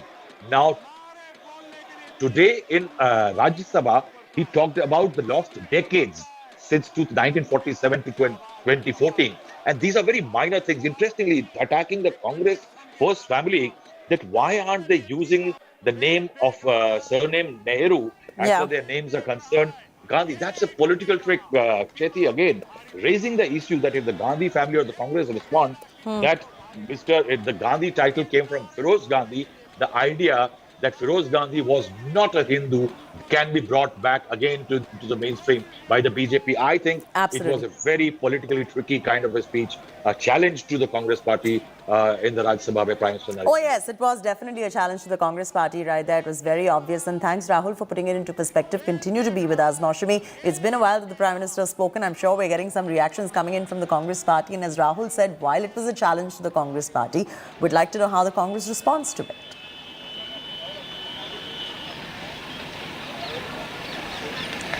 So clearly, Chaiti, this was a much more aggressive Prime Minister in the upper house. This is the House of Elders, and I think that his attack was more direct, more aggressive, and more targeting the Gandhi family. Importantly, the sharpest attack came about the surname, that why, if they were so proud of the Nehru surname, why they haven't kept it. Also that more than hundreds of schemes were named after the Gandhi family. So if they're talking about legacy, this is the legacy that they have left. So Prime Minister was very, very combative there with a smile on his face. He attacked the Congress party that was the lead opposition party that was raising slogans. Remember, I don't think that there were other opposition parties that really joined the chorus, but Congress pointedly raised slogans against Prime Minister Modi and linking him to Adani. So clearly, the battle lines are drawn as far as the attack on the Gandhi family is concerned.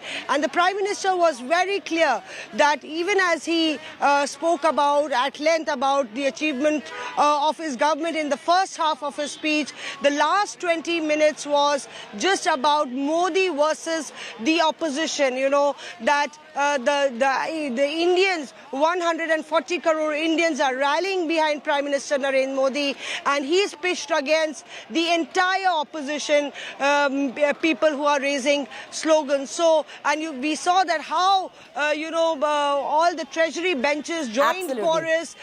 They applauded the Prime Minister. There were Modi chants. Yeah. So clearly it was like a victory speech in the end by the Prime Minister, pointedly attacking the Congress party. Absolutely. Maushami, Rahul, thanks so much. Continue to be with us right there. The political storm over Adani row in the parliament continues. Prime Minister Modi spoke in the upper house today. The opposition continued non-stop sloganeering.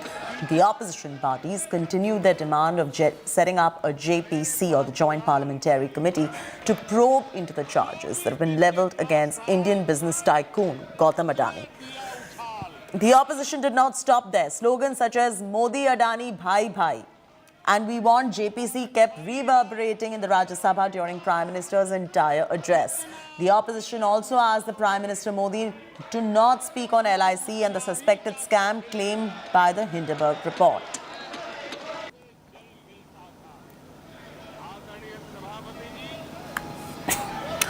In a direct attack on Congress Chief Kharge, Prime Minister Modi said that people are rejecting Congress and politics of tokenism. Listen in. मैं प्रधानमंत्री जी से पूछूं कि आप चुप क्यों बैठे? आप हर एक को डराते हो, लेकिन इनको क्यों नहीं डरा रहे? जो लोग नफरत फैलाने की कोशिश करते हैं, अगर आपकी नजर उधर एक तरफ गिरी तो वो ऐसा बैठ जाएगा, नेक्स्ट मेरे को टिकट मिलने वाला नहीं है, समझ के वो बात बंद करेगा, बोलेगा नहीं। लेकिन आप चुप्पी साधने के वजह से और आप मौनी बाबा बनने के वजह से ये परिस्थिति घटी। 2014 में आकर के जब मैंने बारीकी से चीजों को बड़ी गहराई से देखने का प्रयास किया, फर्स्ट हैंड इंफॉर्मेशन लेने का प्रयास किया, तो मुझे नजर आया कि 60 साल कांग्रेस के परिवार ने, हो सकता है उनका इरादा मजबूत नींव बनाने का हो, मैं उस पर कोई टिप्पणी करना नहीं चाहता, लेकिन 2014 के बाद आकर के मैंने देखा कि उन्होंने गड्ढे ही गड्ढे कर दिए थे।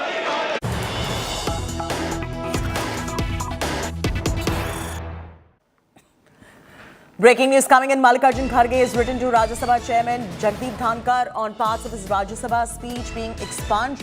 He says, and I quote, criticism of government cannot be considered as allegations. No criticism is equal to public interest. No personal charge against anyone. Unquote. Mallikarjun Kharge writing to Rajya Sabha Chairman Jagdeep Dhankar on parts of his Rajya Sabha speech being expunged. Rahul Srivastav continues to be with us. Rahul, to put the story into perspective, if you could explain what the rules are as far as expunging parts of speech are concerned as well. But he is right, of course, that criticism of government cannot be considered as an allegation. But I believe there are some rules in place where you need to substantiate your claims too. Yes, Chetty, there are a few elements that the speech had a lot of, there were several parts of the speeches of several leaders which have been expunged. There is, for example, one member said something, used a term which is considered unparliamentary, referring to the President of India. So that was deleted. Then certain references to Adani and attacks on this thing were also deleted. They are largely deleted because that is up to the discretion of the chair. The discretion of the chair decides that this term is derogatory, is unparliamentary, and it is deleted. After that, the second element is, and that question that cannot be challenged primarily because the chair has powers which even the courts do not interfere in as far as the floor of the House is concerned. The second element is when you make a charge, for example, if you say X person did Y, then any member of the House, as per the rules and procedures of Parliament, can ask that how do you substantiate that charge or statement or event or anything. Yeah. Now that member who has mentioned it on record has to substantiate. And in case that substantiation does not happen, then it can invite procedures as per the rules of Parliament. Well, absolutely. Thank you so much for explaining that to our viewers as well. We're getting breaking news coming in, cutting straight across to it.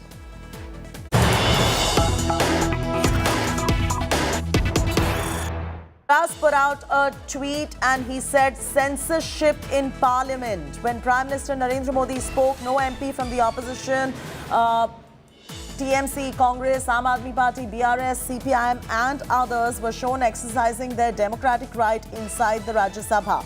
Shame on Sansad TV, worse than any emergency of 5 decades ago, unquote.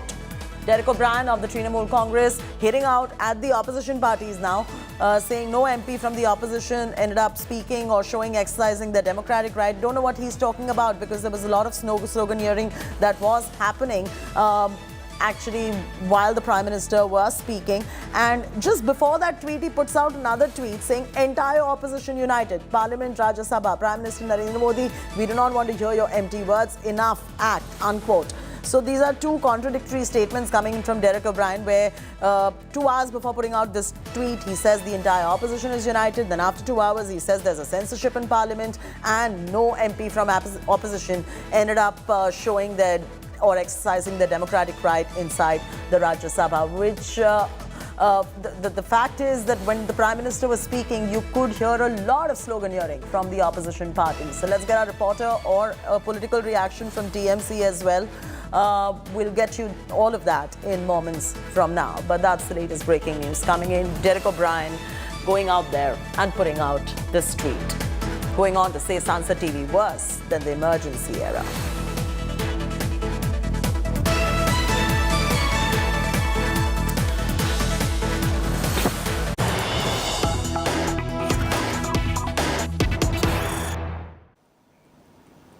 Breaking news coming in. Delhi Snoopgate showdown escalates. Now, Manish Sisodia has tweeted, and I quote, BJP has accused me of spying on them since 2015. I'm being feared by those whose identity is defined by the CBI, ED and Pegasus plot against opposition leaders. If such big people are fearing, then it looks like my stature is equal to that of Modi, unquote. There you go. Manish Sisodia putting out a tweet as far as the Delhi Snoopgate showdown is concerned. It's escalated, that showdown, and now he's put out a tweet, and I quote, BJP has accused me of spying on them since 2015. I'm being feared by those whose identity is defined by CBI, Enforcement Directorate and Pegasus plot against opposition leaders. If such big people are fearing, then it looks like my stature is equal to that of Modi.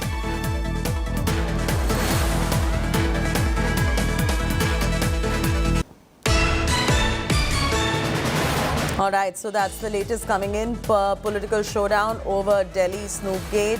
Manish Sisodia taking a jibe at the ruling Bharatiya Janata Party. Amit Bhardwaj is now joining us for the latest. Amit, it's a sneaky remark coming in from Sisodia saying that if such big people are fearing me, then it looks like my stature is equal to that of Modi. How does the BJP respond? Well, this is the first response coming from Delhi Deputy Chief Minister Manish Sisodia in the entire controversy of Delhi Snoopgate. Manish Sisodia is saying that, there's a new allegation, fresh allegation coming from Bharatiya Janata Party that he was getting them snooped. The spying was being done by him on the BJP leaders. And he's saying that, these are such powerful people who have sustained themselves, their very existence have been there because of using CBI, ED and apps like Pegasus on the opposition leaders. So if such powerful leaders are afraid of me, it means that I've been brought at par with Prime Minister Modi. So this is the first rebuttal coming from Delhi Deputy Chief Minister Manish Sisodia in the Snoopgate controversy. Obviously, the BJP today had staged a massive protest in the national capital over this issue. And BJP was constantly saying that this particular FBU, the feedback unit, was formed for secret snooping of the political opponents. And they, in fact, tried to take out a march from Delhi's ITO to the Delhi Secretariat. However, the Delhi police had stopped them. Constantly, Delhi BJP unit is saying that there was complete abuse of power by the Aam Aadmi Party in this particular case, and that they are seeking resignation of Manish Sisodia. But the big development is that Delhi Deputy Chief Minister has reacted on and the Aam Aadmi Party time and again has denied these snooping allegations. Correct, Amit? Yes, right, Chaiti. Aam Aadmi Party have been, saying that these allegations are bogus. You had Sanjay Singh from the party claiming that these are diversionary tactics to take away the attention from the current controversy related to the Adani group. And now Manish Sisodia responding, saying that, if such powerful people are afraid of me, it means that my stature has become higher or at par with the Prime Minister. But clearly, a political war over the alleged Snoopgate, Delhi Snoopgate in the national capital. Back to you, Chaiti. Thanks, Amit, for bringing us up to speed with the very latest development on this breaking news that is coming in. We're slipping into a very short commercial break, but when we return, death toll mounts to 15,000 across Turkey and Syria in a series of earthquakes. Rescue operations continue in freezing weather. India Today is the only channel on Ground Zero getting you all the updates.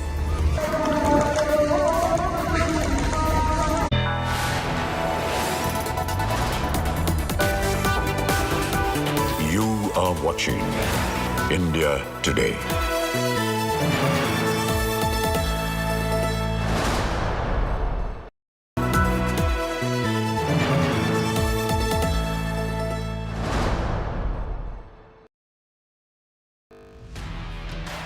Over 3 decades, Business Today has delivered news, views and analysis like no other. Now, Business Today presents the future. Could I request Mr. Arun Puri, our Editor-in-Chief, to come up on the stage with the Finance Minister as we unveil the anniversary issue of Business Today. This is the 31st anniversary of India's #1 news magazine.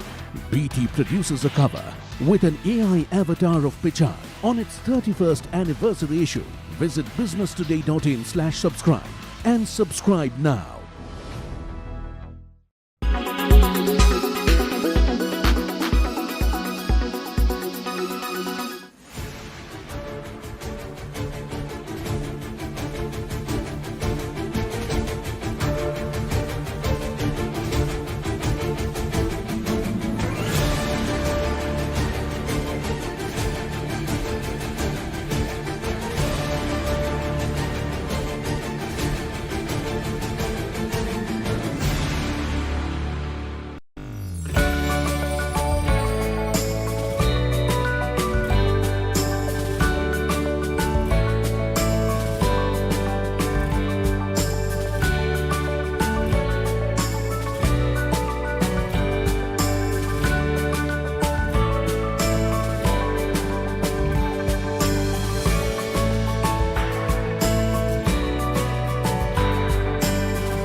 Make your media plan smarter with India Today Live TV on your connected devices. Amplify your brand with 100 million smart internet viewers. To advertise, mail us at sales@aajtak.com.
Try some of the puri sabzi. This is going to be my political breakfast. How many seats are you out of 60? I always say above 50. The mood of Tripura is against the BJP. और 5 साल देखना है क्या होता है. There is no democracy at all.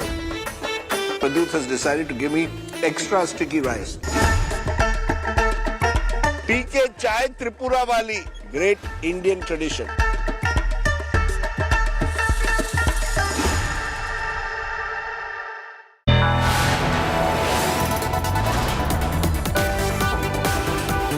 You are watching India Today.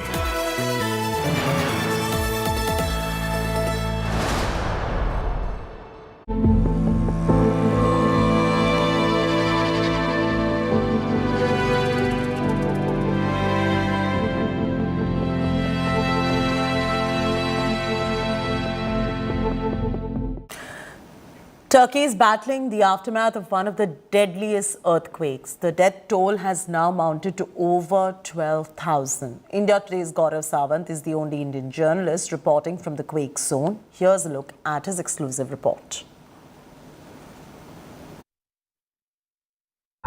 Rescue workers racing against time trying to save lives in this apartment block. There are several relatives who are hoping that their loved ones would be alive, buried in the debris.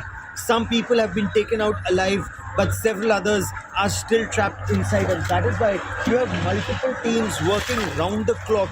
Those big machines, what they've done is they've drilled a hole in the concrete slab. oxygen, water, food. It's being put inside, it's being thrown inside in an attempt that somebody will be able to respond. A lot of relatives go up and shout out the names of their loved ones. The aim is to be able to save as many lives as possible. With cameraman Kripal Singh at Hatay, Turkey, Gaurav Sawant for India Today. This is today's third day for us. We took 21 person live. Alive? Yes, alive person. 58 aparts. There were 58 apartments here in this building. Here. So we will be very careful. We must be careful. I wish you all the best. We heard some voice. We will work this area, this building. En route Hatay, this is one of the worst impacted areas of the quake in Turkey.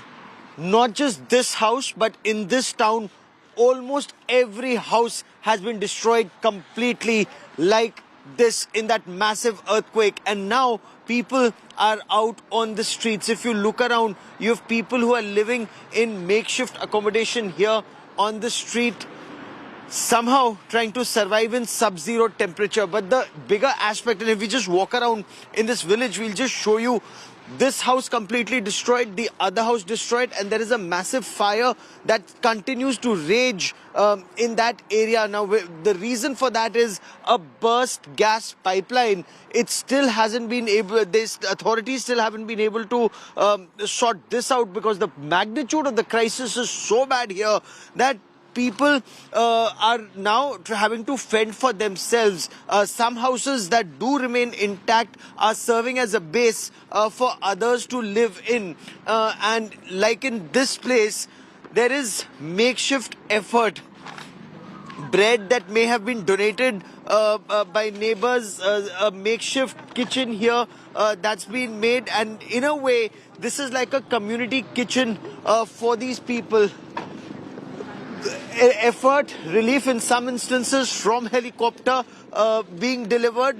Some material that people have been able to get, from their homes, if they're able to retrieve some blankets. Otherwise, nothing remains intact in this village. Just look around, just look at the destruction all around in this village. This house destroyed, this multi-storied structure destroyed, and people are now out on the street just living in sub-zero temperature. They've lit a fire, a campfire outside, and are living. We'll try and talk to them. Language is a huge barrier in this part of southern Turkey. But those who've survived, if we can show you, look, there are some vehicles. People are actually surviving in their vehicle. There's no other place to stay. But a smile remains intact on this young boy's face who's been able to eat something. Let's try. So they actually live in this car for the past several days. There's no other place to stay. What about food? What about other resources? Well, as far as these people are concerned, on the road, there are some trucks that stop. This is a big highway, and if you notice, every vehicle that's going on this highway is only carrying heavy earth moving equipment and resource supplies. So look at these vehicles. They're all carrying aid for people. It says they're carrying aid, food, relief material, earth movers. So all the effort right now is only to try and bring Turkey back on its feet once again. With cameraman Kripal Singh in Hatay, Turkey, Gaurav Sawant for India Today. Images of death and destruction all around, like this property here in Hatay. This appears to be a house so well constructed with so much love, but now completely shattered by the earthquake. And just look around. This was a kitchen. The refrigerator still has food inside. The family car completely devastated by the earthquake. And this isn't the only destruction. The agony, the pain is so intense that they don't even want to come and look at this. They have absolutely no idea how they'll restore this, whether it was the solar heating system or everything. You know, they're saying that it was a lifetime of love that's been completely shattered. These are ambulances that are still rushing to save lives, because every other day and every other hour from the rubble, there is some news that one precious life has been saved, and that's exactly what people are attempting to do. Race against time to save lives. With cameraman Kripal Singh at Hatay in Turkey, Gaurav Sahu for India Today. With me right now is Asankush. Asankush's brother is buried in this debris. What can you tell us? How long have you been searching for him?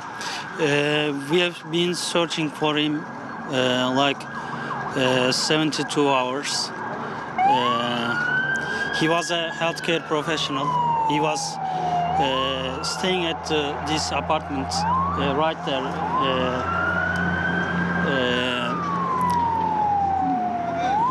Then he buried under there. But I saw you were trying to call. Is his mobile phone ringing? You shouted out his name. No, his mobile is not working. There is no voice in there, but we have hope. Of course. Please pray for him. Of course. Tell me, several relatives are shouting out names of their loved ones. Is there any sound coming from inside? Anything from inside? There was voices coming down in the building. They rescued some of them, but as I know, right now there is no voice, and the rescue operation is getting faster. It's getting faster because you know there is hope is increasing. Don't lose hope. I wish you all the best and really pray. Thank you. Welcome. I hope you can come here with another good purpose. Maybe travel. Yes, Ashankush, don't lose hope. Thank you. Ashankush will not lose hope. There are several people still feared buried in this debris, but the hope is that they would be able to find more people alive. Some have been taken out alive. Till some time back, voices could be heard. And at least the hope is more lives could be saved. On Monday, Turkey was hit by 3 earthquakes within 24 hours, leading to death and destruction. Here are the latest updates coming in. A video shared by White Helmets, the aid group operating in rebel-controlled parts of Syria, shows the rescuers cheering as they pulled a boy from the rubble. The little boy was smiling as soon as he was rescued. The kid was seen playing and kissing with the rescue team.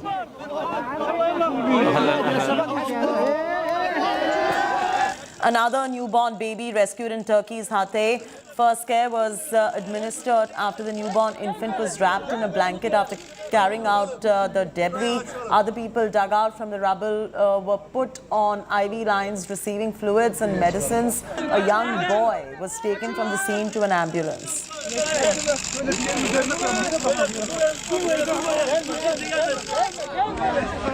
As the race for survival continues, rescue workers were seen rescuing a girl trapped in rubble in Idlib. But what's more heart-melting is that the workers were seen singing to the girl as other volunteers continue to take her out.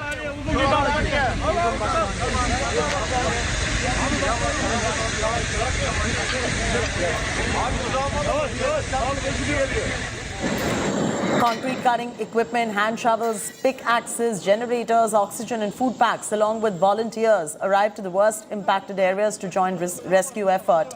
Over 12,000 reported dead. Race against time to save lives continues. Drone images show how huge cracks in the road connecting Hatay, Aleppo and Deep cracks penetrated in Turkish highway following the 7.8 magnitude tremor. A car flipped on its side was seen stuck in one of the cracks as well.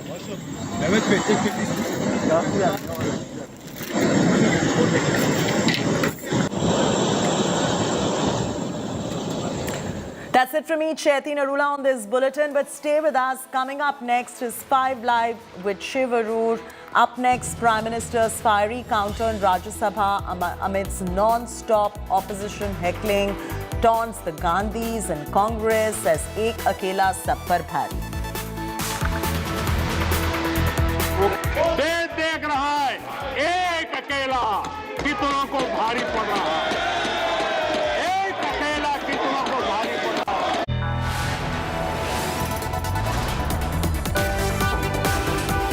You are watching India Today.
Traveling from different parts. Armed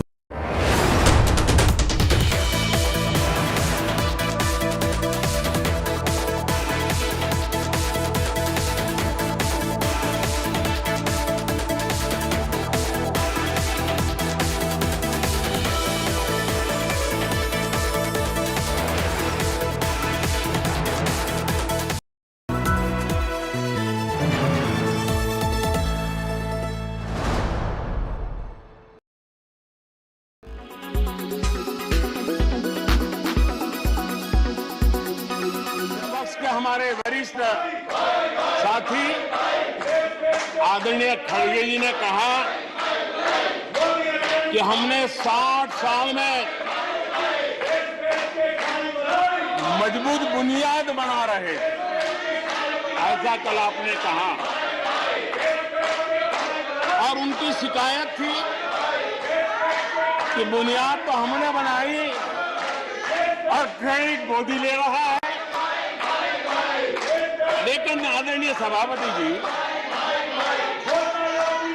2014 में आकर के जब मैंने बारीकी से चीजों को बड़ी गहराई से देखने का प्रयास किया, फर्स्ट हैंड इंफॉर्मेशन लेने का प्रयास किया, तो मुझे नजर आया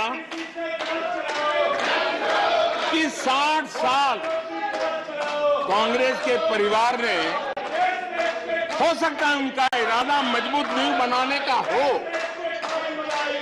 मैं उस पर कोई टिप्पणी करना नहीं चाहता। लेकिन 2014 के बाद आकर के मैंने देखा कि उन्होंने गड्ढे ही गड्ढे कर दिए थे। उनका इरादा नींव का होगा, लेकिन उन्होंने गड्ढे ही गड्ढे कर दिए थे। और आदरणीय सभापति जी, जब वो गड्ढे खोद रहे थे, 6 दशक बर्बाद कर दिए थे, उस समय दुनिया के छोटे छोटे देश भी सफलता के शिखरों को छू रहे थे, आगे बढ़ रहे थे।